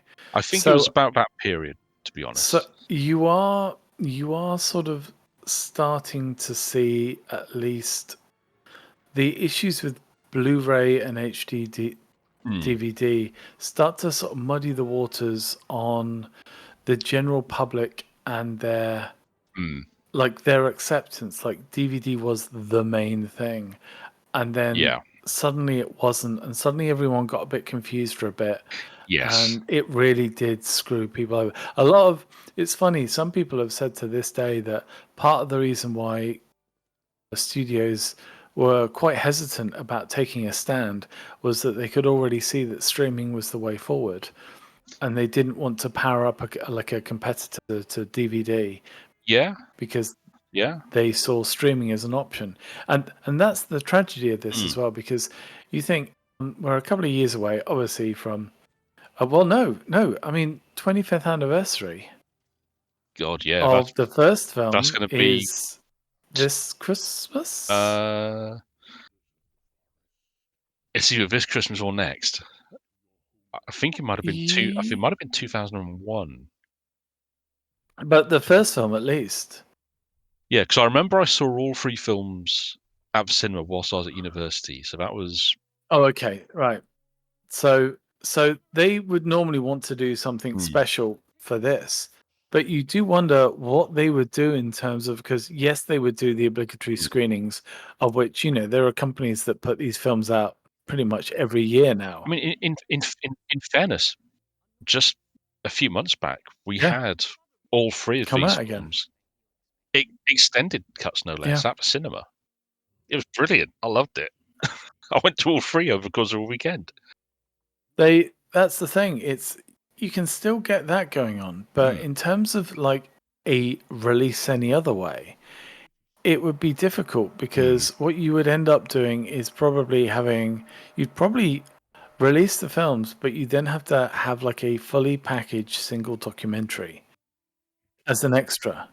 Yeah, I mean, they did do a big kind of like Blu-ray box set a couple of years back that was Yeah, that was horrendously expensive, but it was also really nicely packaged. Um, yeah. but I don't think in terms of documentaries, I think it had the appendices and the stuff on the theatrical discs. I don't think it had the extra documentary though, which is really weird to me. But also, that stuff was also still on. It wasn't on Blu-ray discs. It was on DVD because Hmm. which is, yeah, it's a little on the odd side. I think that they'll do. I mean, I'd like to think they do it on DVD. This is the problem though. Mm, They need a format on which to do a boxed set. yeah. And the problem is there's not really a hard format Mm, that's big enough. And DVD kind of feels like this would almost be the last hurrah for DVD, because I think that's the set they'd need to do it in. mm, yeah. Um It or, it or it. Blu-ray, but they then and include all the docos, all of the old stuff, Mm. plus lots of found footage, because they got a ton of found footage. I mean, I said before, I would love to have as much of Liv's performance as Arwen at Helm's Deep, Yeah. even if it's unfinished. Just to have that material to see an extended scene cut together. Doesn't have to. I'm not asking for effects work to be completed. I just want to see what the footage was like, Mm. what they were thinking of in terms of. That's probably sounded like I've been a bit judgmental, but I wanted to see what their intention was with Yeah. having her there and how that would have played out. Yeah, it gives you an idea of how the film could have been shaped. Mm, So no, it's definitely a very worthy point. yeah, and also what their plan was post Helm's Deep. Would Arwen have joined Aragorn and company on the journey to help to Gondor, to Minas Tirith? Would Yeah, she have gone back to her father, and that's why he reforged Anduril? it might be actually. Yeah, That there's some really. Uh, it's one of those choices where it's a real what if moment. It's like, well, we've never. I don't think Jackson's even really talked about what his intention was beyond Helm's Deep for Arwen. I think they were doing so many changes. Let's face it. They and they were. Oh yeah. This wasn't a film that was like that was smooth sailing. They were changing Mm. stuff every day. It's just that Oh yeah. they had so many of the core elements in place that went Mm. right that you don't really notice a lot of the snafus. Absolutely. But also they were in this really good position where so much of it once they saw the performances, they could then adjust and go, well, you know what? We like what's going on here. So we're going to take what we initially had planned and we're going to tweak it so that there's more of an emphasis on this. Mm. And we're going to go in this direction rather than this one. Because we think that serves what we're being given better than forcing this other direction that would feel false. Yeah. Because they're very good across these films of keeping to the spirit. Wherever they've had to change things, they've been very, and they say it quite a lot in the documentaries. They wanted to, if they had to deviate, they wanted to retain the spirit of what was intended. Yeah. So it's like where in Fellowship they completely exercised Tom Bombadil and the Barrow-Whites. Mm. Quite important sequences from the books, in all fairness. For all Tom gets a bit of flack. Although I will say, Rings of Power hiring and again, I do apologize. I completely blanked on the actor who played him in Rings of Power, but Tom in Rings of Power is as good as you were going to get. Yeah. Better, in fact. I did not expect Tom to be as good as he was. Mm. They really kind of nailed what Tom is by getting to the keeping true to the spirit of the character. And so much of this whole production is making these adjustments to bring that spirit through, where even if they've had to completely shift characters and personalities to different positions in the narrative, and it just works so well. Mm. Sadly, not like poor Sean Astin's accent at times. Like it, bless him. Bless him. He's all over the place, isn't he? Yeah. He is. He's one of those. He's one of those people that he's a lovable actor, and he sometimes puts his foot in his mouth because he's too eager, or he's too this, or he's too emotional, or he just makes a few mistakes. I mean, he kind of screwed up his relationship with Peter Jackson at one point purely because he said something completely not realizing the consequences. And this Oh, was not bless him. long after the Oscar win. You know, it was really weird. He famously as well, he pitched an idea of a Goonies like sequel to Steven Spielberg as they were leaving the stage of the Oscars. You know, I mean, it's just like bless his heart. Yeah. One thing we probably do this before we finish the film because you know maybe it's an idea. So long ago, I did a shoot for the BBC. Okay. And I've forgotten the name of the thing now as well. It's on IMDb, but it involved I was a camera trainee. It was a god awful shoot, really nasty team, really nasty camera team. Foul, the sort of thing that put me off the industry. Yeah. But as part of it as well, we had 4 weeks of night shoots. And it was Ooh. rainy and they had rain machines and we were in a cow farm. So you were mostly up to your shins, sometimes your knees in shit. Oh. And so it was a miserable, soul drenching experience. Mm. So the 3 months I think that this took to shoot. Yeah. Now, admittedly, it's very much like very tactical. So they would shoot different scenes at different points, and of course you've got these interiors as well, which it helped that you could give the crew some space. But I mean, the planning in this, and it's crazy because this is. I mean, it's very well done, but obviously the planning in the battle, they really did have to plan this out like a dance. Yeah. And full credit to him because, like you say, it was 3 months of night shoots. I cannot imagine what that did to people over that length of time. Well, and that's most. Let's face it, that's mostly the extras. Yeah. The extras are the ones doing it because the actors, they don't actually have that much time outside at night.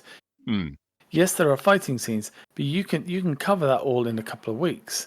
The big thing is just the amount of when you see the battlements, Yeah. when you see this, when you see that, when you see the orcs, you know, beautiful work. Yeah, just it's incredible because I think this is the longest battle. Am I right? The longest battle on screen, or I mean, Uh, maybe. Minas Tirith might be longer, but it's a Okay. different scale of battle. Yeah. This is that's one of the fascinating things about how everything escalates across these as well. So you go from Amon Hen, which is literally a war band of no more than 50 Uruks versus the Fellowship Yep. across a massive peak, effectively. Yep. Then to Helm's Deep, where you have this 100,000 strong army of Uruks Yep. versus a very small garrison of Rohan. Yep.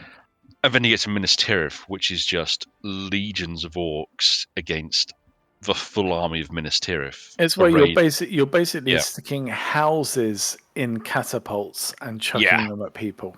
Yeah. The way that they literally send chunks of masonry at the army is it's a nice little touch.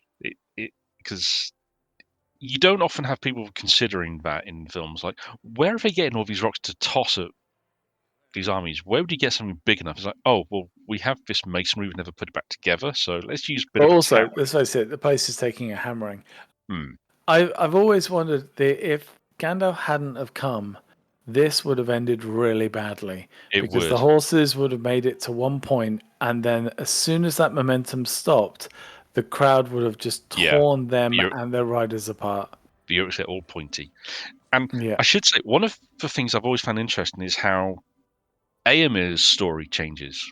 Because he's supposed to be at Helm's Deep. One of the All key right. things in the book is that he and Aragorn develop their bond fighting back to back in Yeah. places. It's actually a different Marshal of Rohan altogether. It's Erkenbrand Mm. that Gandalf rides out to find.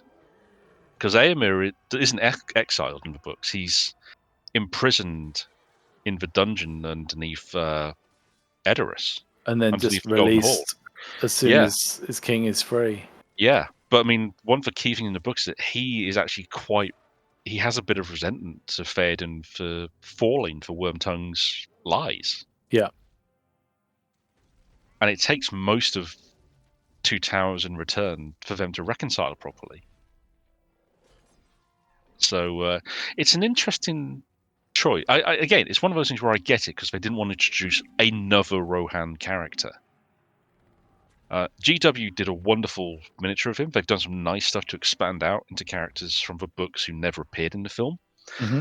But it's one of the things where I fully understand it because structurally it makes more sense.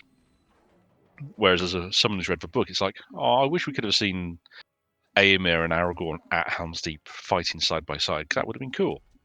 Yeah. And now we get Ents being Ents and stomping orcs, which it's a wonderful palate cleanser, and the music as well. Howard Shore's theme going full the light facing down the darkness is Yeah. real nice stuff. And it's, was it muck around? Is it the phrase muck around and find out?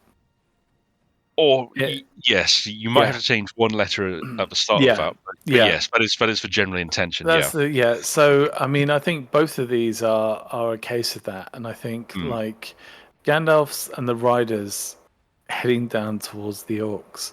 I remember at the cinema a lot of quite like middle-aged families who were mm, seeing this, who were promised themselves that they didn't care anything about such things like fantasy, mm. but they were like, oh yes, when they saw what was going to happen. Yep. You had that feeling of, oh, the good guys are coming. And this film, it's weird, even though it's a middle film, Mm. it delivers some stand out cloud Yeah. pleasing Yeah. moments. It's kind of rare for a middle act to have.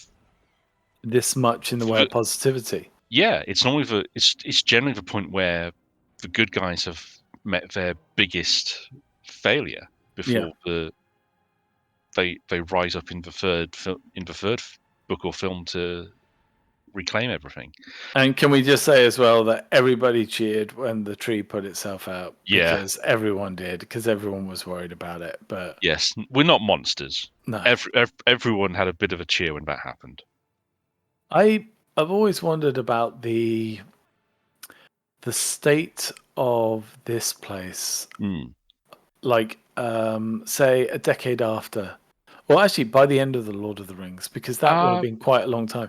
And it's like, is the place now surrounded essentially by water? Is it in standing water? And are uh, there caves there? no, the water I believe does drain away. Uh, Okay.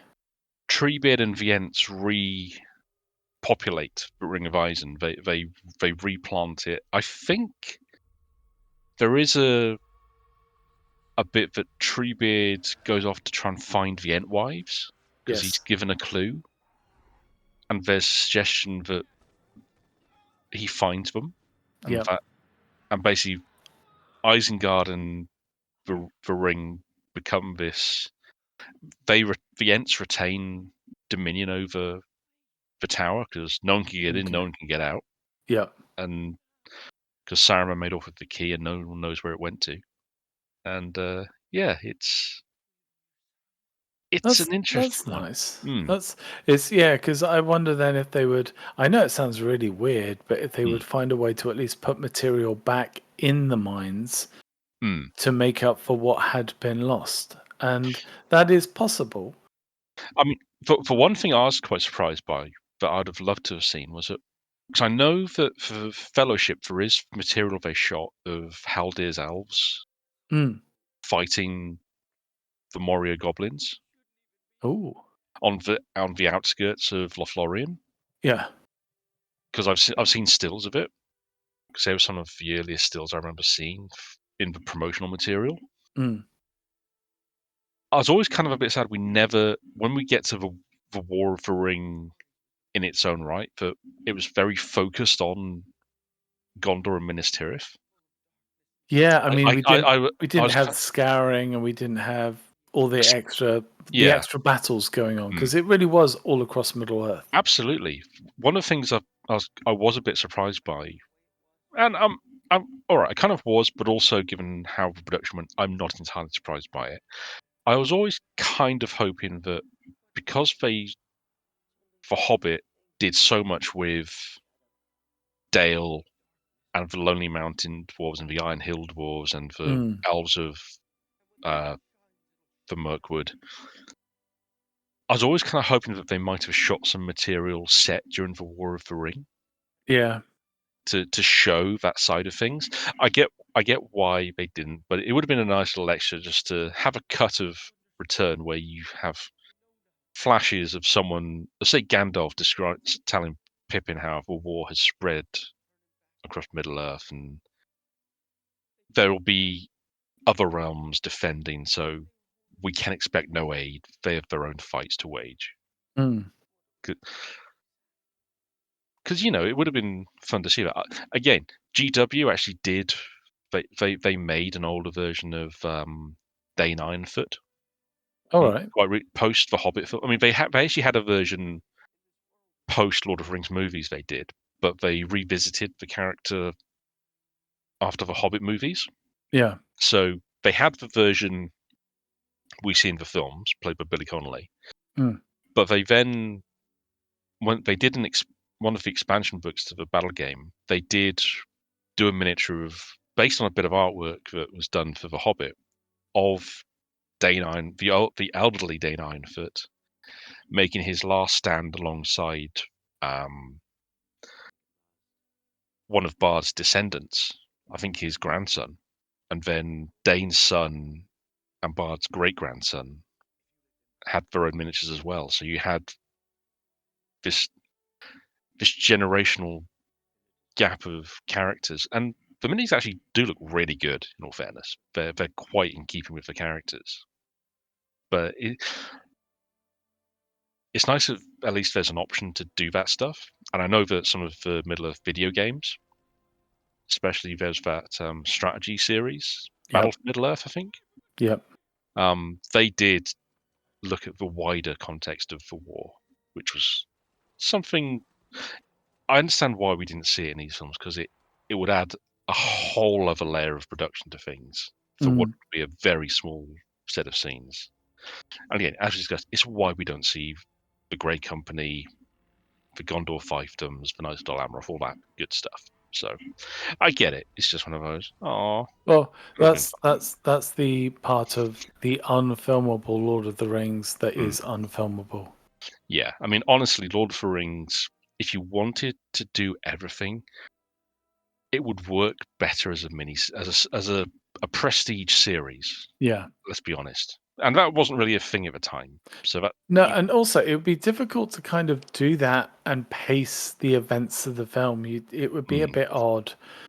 By the way, this was an extra, wasn't it? it The was. trees. They added the Fangorn Forest in because that initially the Uruk-hai just run, Yeah.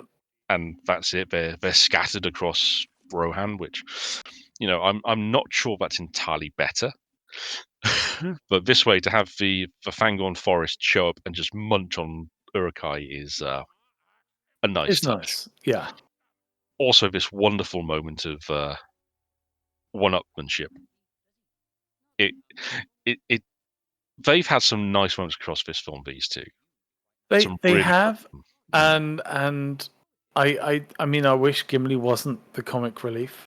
I Yes, but I that wish is. he was given a bit more respect, but the mm, idea that he just like I think Legolas is stupid enough to mention his figure first, so Gimli just adds one more. Yeah. And then yeah, there's that slight issue with the nervous system. It's nicely done. mm, You do believe that those two form a friendship. Absolutely. I mean, when they're bickering on the rampart, and Legolas says, "Would you like a box?" Gimli laughs, but that's a real nice touch. I think the best one is when they're leaving Lothlorien in the extended, Hmm. and Gimli tells Legolas about the gift Galadriel gave him of 3 hairs. I've seen some people break it down quite a bit over the years. That it's a nice touch because Legolas understands what that means and Gimli doesn't. Hmm. But he understands that Gimli's appreciation for that is what makes it so sweet. Because how much do you know about that? Um, only a little. Okay, so digging back into the original lore, Hmm. Galadriel was raised in the Undying Lands amongst the Valar, where the Hmm. elves were first really they settled properly. Yeah. Um, and Fëanor, the great smith of the elves, she was considered a great beauty, and he kind of coveted her hand, and she didn't had no interest. Uh, he asked for a lock of her hair Oh yes. because she had her hair is famously golden and Yeah. is reflected of the starlight. And she denied him. She denied him 3 times, and it's implied that he never really got over that slight, Yeah. which kind of leads into and then yeah, there's a whole thing there. So when when Gimli quite openly just declares her the most beautiful thing he's ever seen, and says the only thing I would request is a single hair from your head to be kept as a treasure of my house. And in fact, Galadriel then freely gifts him 3 hairs, 3 times the gift he asked for, and the equal to the gift that was she denied the greatest elf to have lived. Because that's Yeah. how Fëanor's regarded. He was the greatest elf in all aspects. He was their greatest smith, their greatest general, their greatest leader, and unfortunately also their greatest asshole. Mm.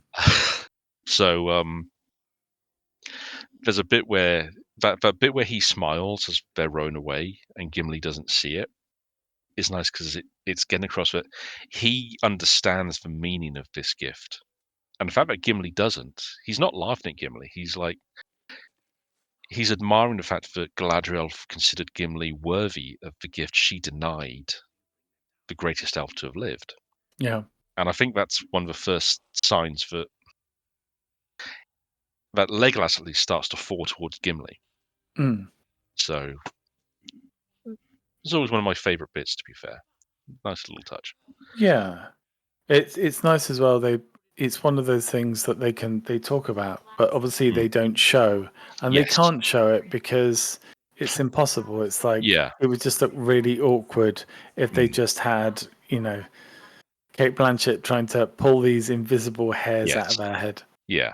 And you can't see 3 hairs, but the fact that he says he had a locket with those hairs in that she gifted him, That's nice. it's sweet.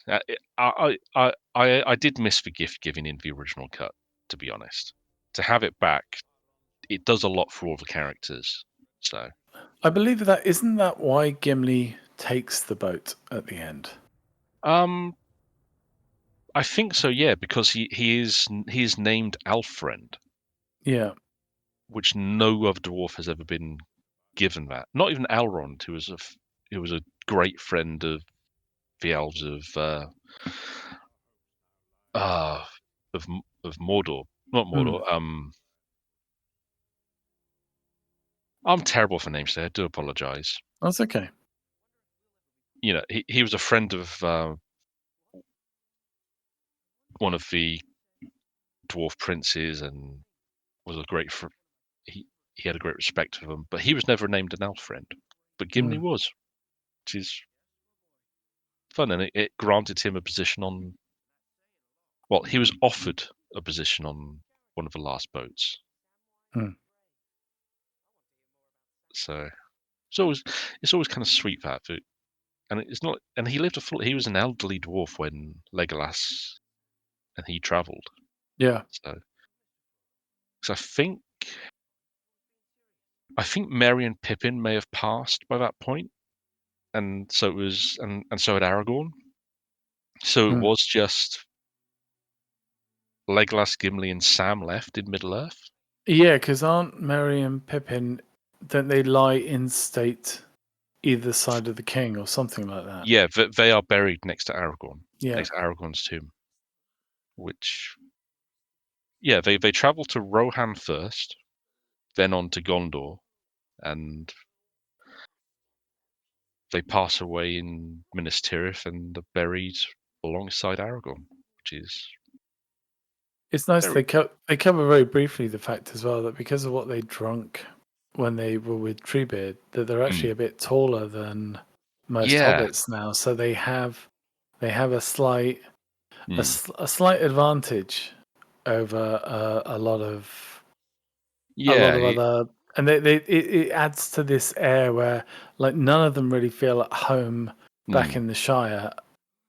Not fully, mm, after their return because they've been changed so much by their experiences. absolutely. And it was one of Tolkien's big things because he based so much of that on his own experiences in after the First World War. Because famously, he lost almost all of his friends that Mm, he went away with. He was one of a few of them who returned. yeah, Most of them did not, and he he wanted.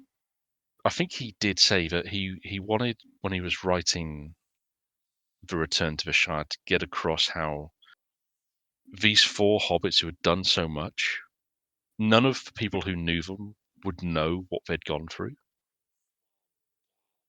and we get bits of that in these films when they return because you see some of the familiar faces from the start of Fellowship yeah.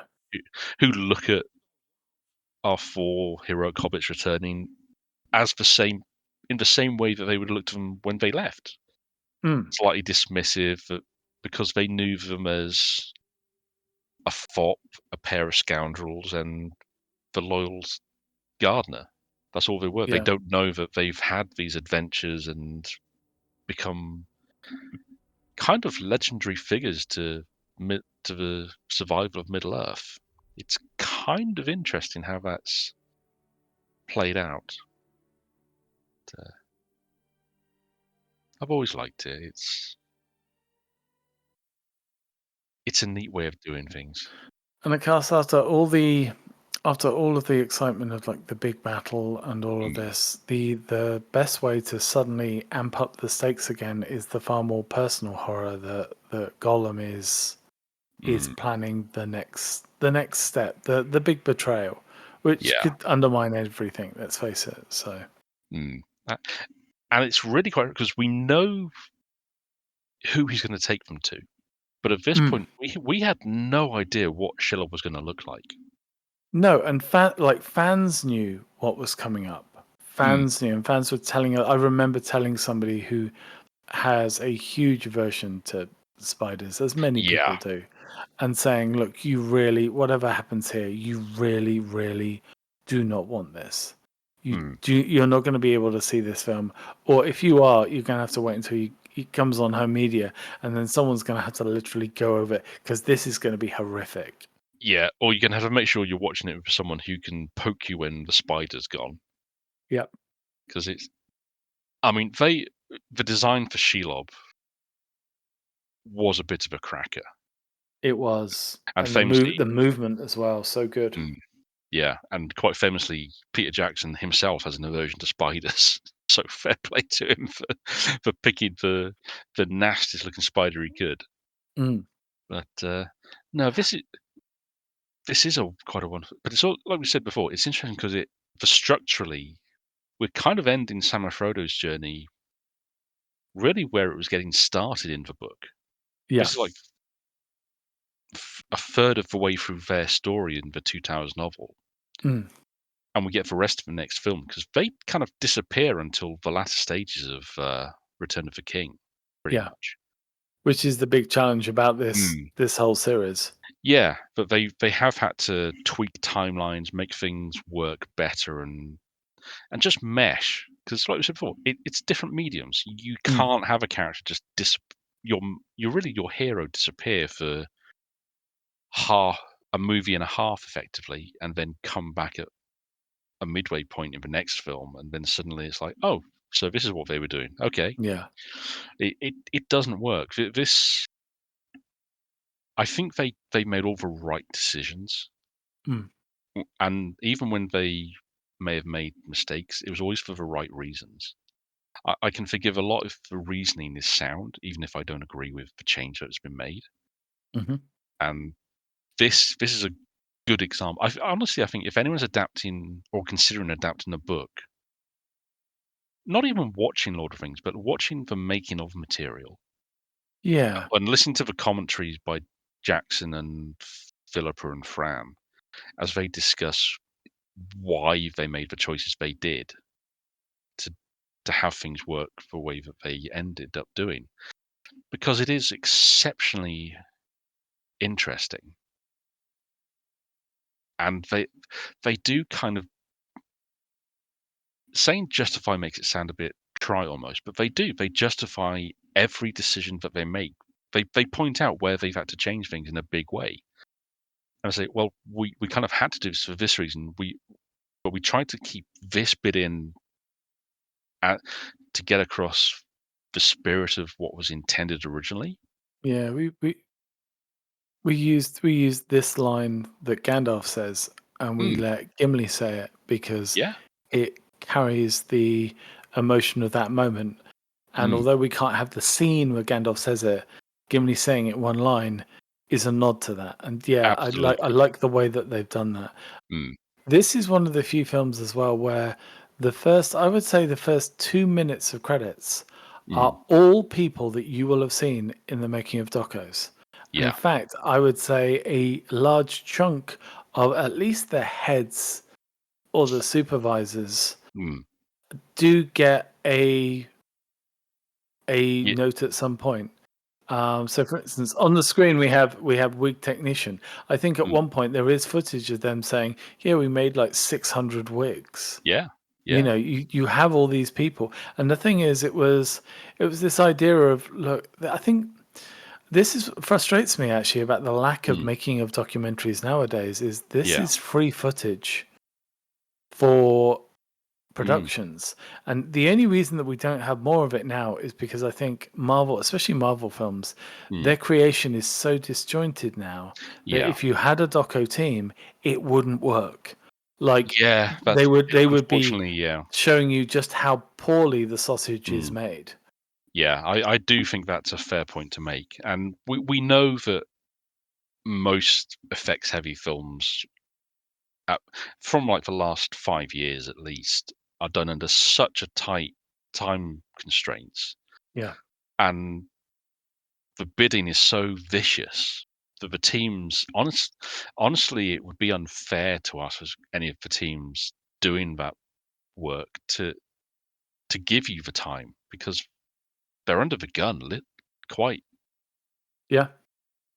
effectively to get everything out, and especially in post with for CGI teams who do so much nowadays for so little. I'm still stunned the number of times I've seen a film win awards for effects and then hear that the main studio behind those effects has been closed because Yeah. they didn't make enough money, and it's like, but they just provided Oscar-winning special effects. Why are they not getting more work? And it's because they've had to bid so low, and Yeah.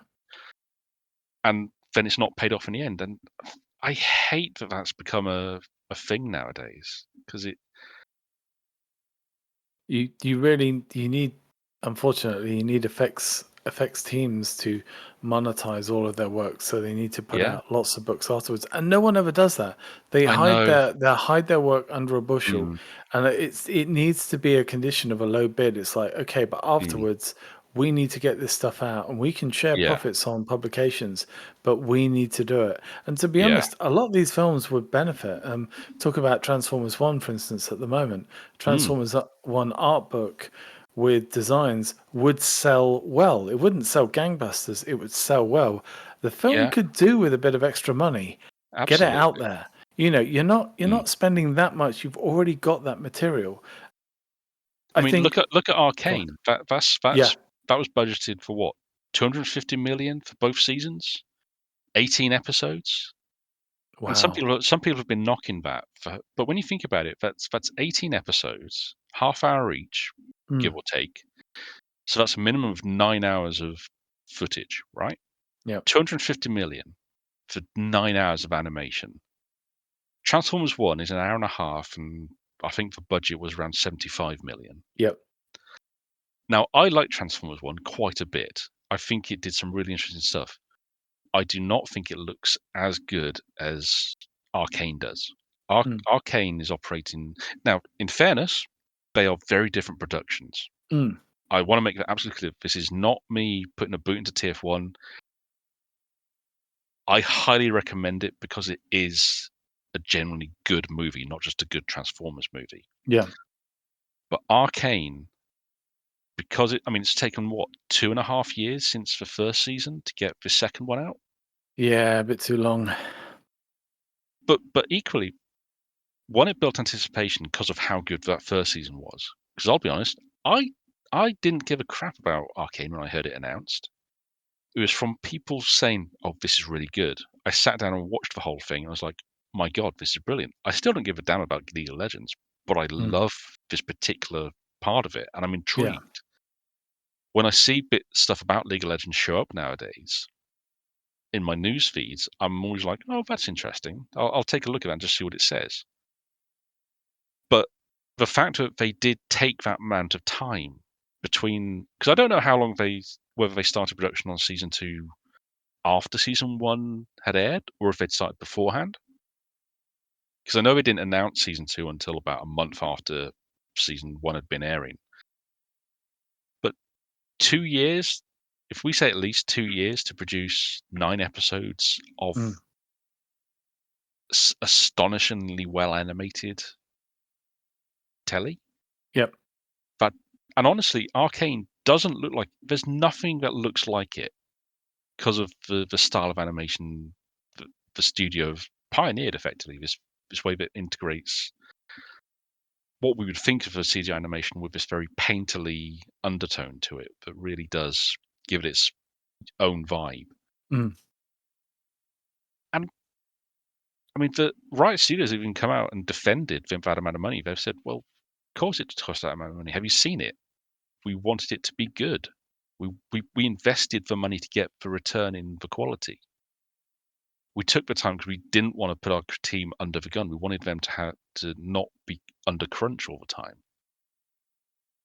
And there's not enough of that. There's not enough, and I get it. It's because so many films are linked to particular release dates that the studios have to.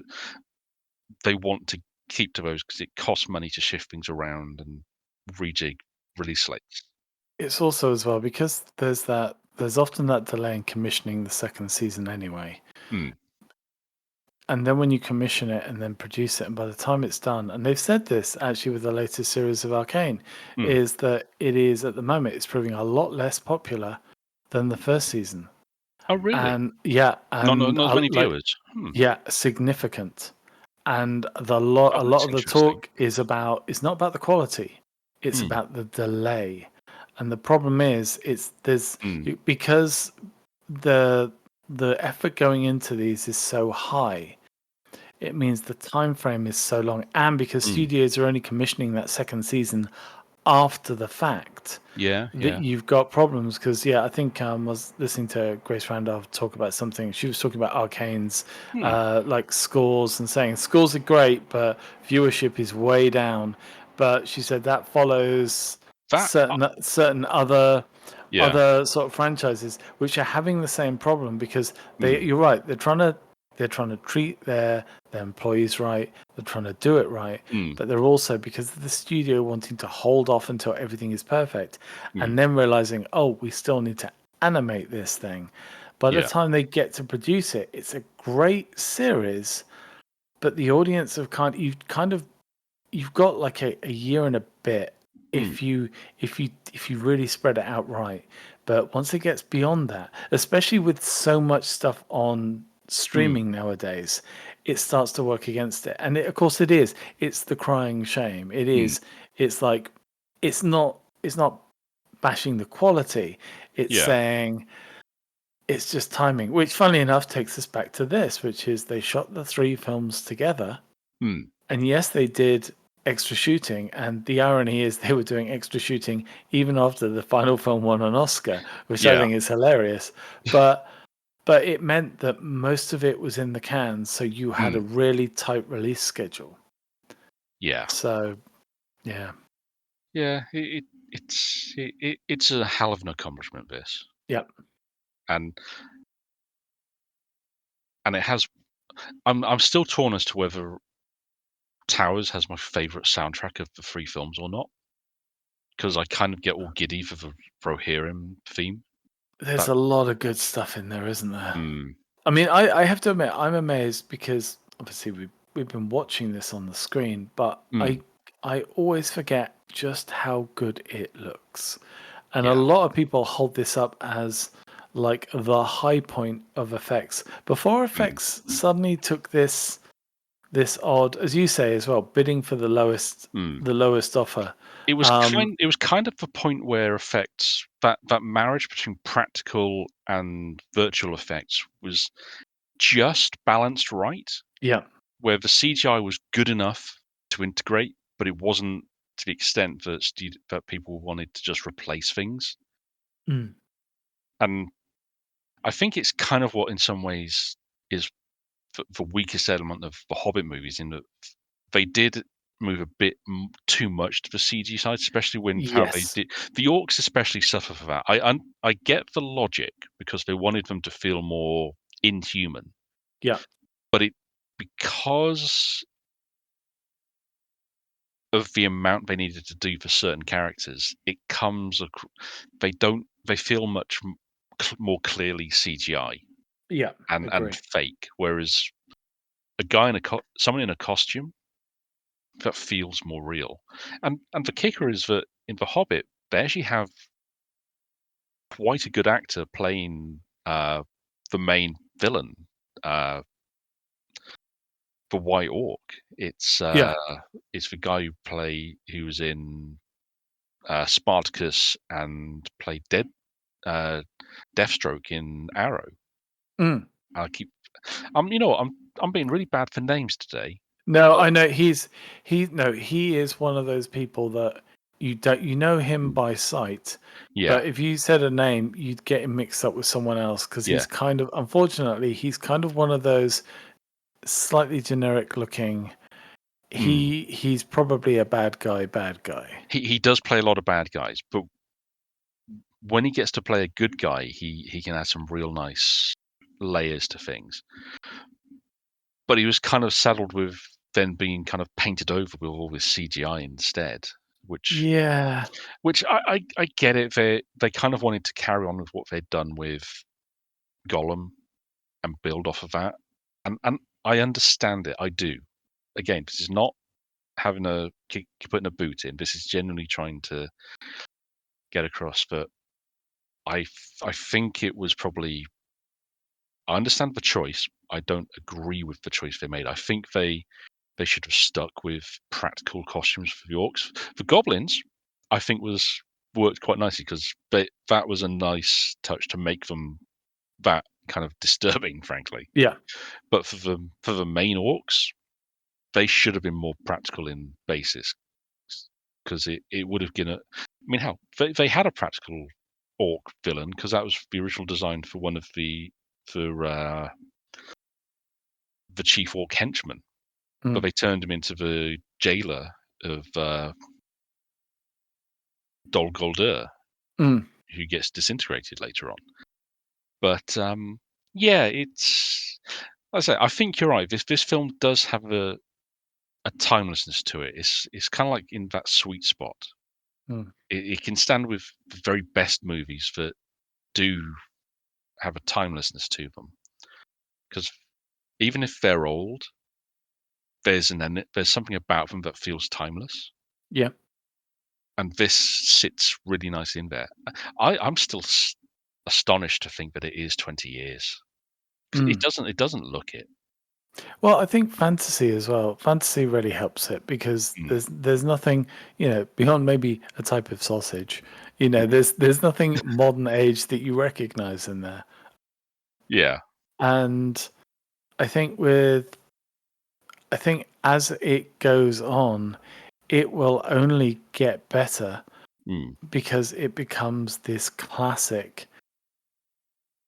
Yeah. And apart from, yeah, you're right. There's a couple of sequences also as well. The special edition bits, like you Mm. can tell they kind of composited late, and some of the Mm. lines are not great. And I tell you what, maybe cleaning up those additions, those extra bits, Yeah. that would be worthy of a 25th edition. And I don't think anyone would have a go at them for that because you're cleaning up stuff that you added in at the Yeah. last minute. So but it would, yeah, I think it will age very, very well. I just think, unfortunately, the appetite for especially younger and younger audiences to Mm. watch something of this length will reduce because Sadly, yes. it's not that easy.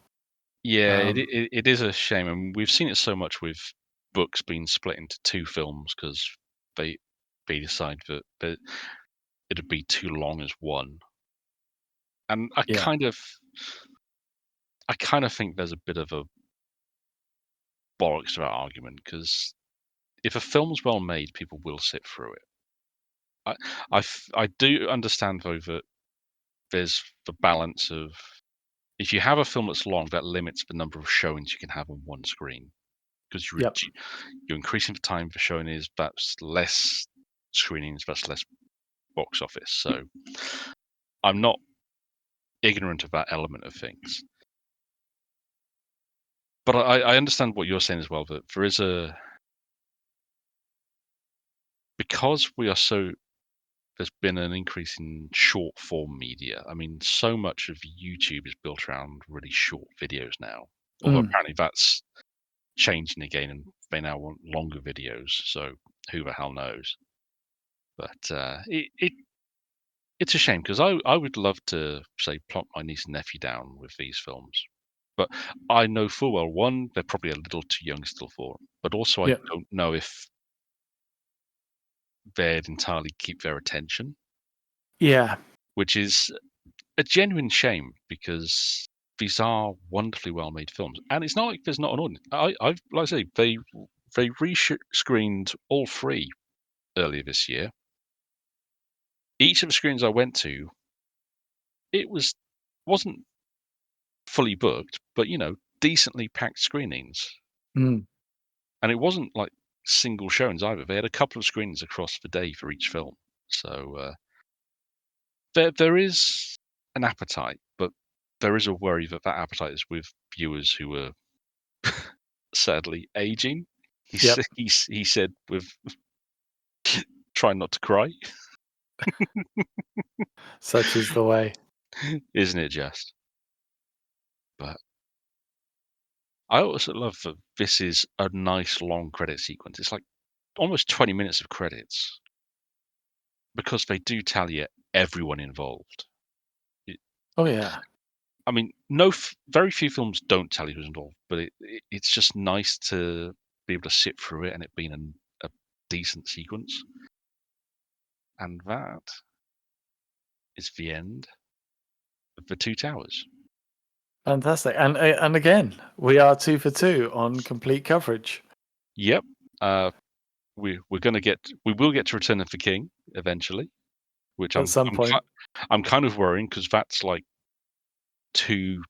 It'll have to be 2 2-hour blocks effectively because it's like I think we well, can some do of it it. at this It's point. like I think we've yeah, we've gotten used to it. I mean, yeah. we'll start talking about pot noodles 5 minutes in, then we'll Oh, move on to absolutely. cup of soups. Then Yeah. by the half hour mark, we'll talk about cars, and by the end, we'll be talking about Deadpool and Wolverine. Oh, absolutely. So, We will find ways to tangent without a doubt. But but yeah, this was really another good. Really, fun really good.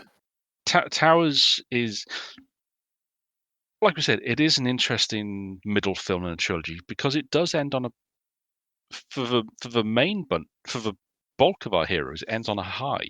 Yeah. But then our two main heroes, Frodo and Sam, we know that what they're walking into. Yeah. And that wonderful shot of Mount Doom and the Black Tower and whatnot. It's very evocative. So I'm looking forward to chatting about Return of the King though, because it's an interesting capper to things. Yeah. It does. There's a lot of. It's probably the one that had the most tweak to it because I know some of the stuff that they changed late in production because they realized it wasn't working quite so well. So It's also the one that had some, because you're trying to stick the landing, but there's mm, like 20 landings. yeah, We'll talk about. I mean, the back half of Return of the King is mostly going to be us talking about the ending of it anyway. So yes, we'll leave it till then. But it is the one that has some issues, but also as well, it had a bit of audience bite back, not from fans, but mm, from the general public, because it was seen as like this triumphant finale, and you get a bit of mm, tall poppy syndrome in situations like that. yeah, But yeah, the Two Towers, I think the Two Towers exceeded its expectations, mm, and I think everyone who came away from it couldn't wait to go back.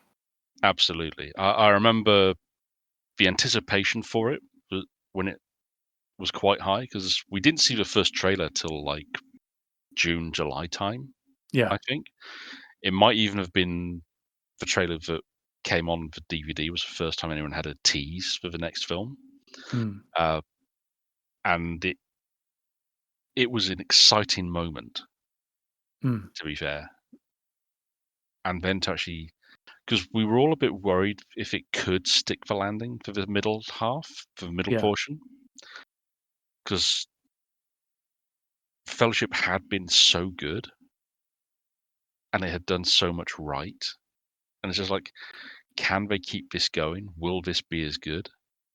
And honestly, it did everything it needed to Yeah. in spades. And the extended cut is it's really nice in that how it does just the biggest change is that sequence with Boromir and Faramir in the middle. It's a really big sequence and one that, like we said, I think is really important to have in there, Mm, even for one that was created completely whole cloth.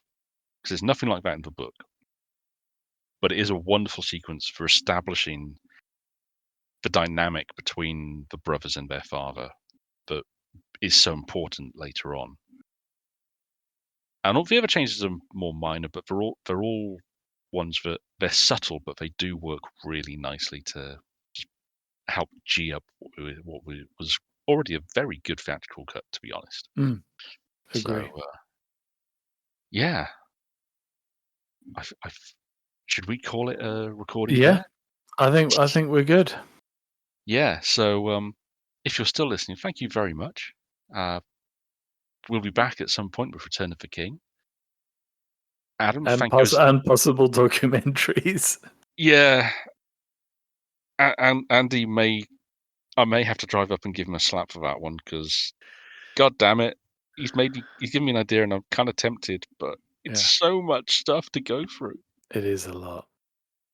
We'll see. Oh, we will. And folks, if you've put up with our yammerings for these 2 hours, thank you so much for listening. Yeah, well done you. You knew what you were getting into, so you've only got yourselves to blame. But you all have a good one, and we'll be back hopefully Soon. sooner rather than later. So Yeah. take it easy and have a good one. Take care, Bye-bye. folks. Bye.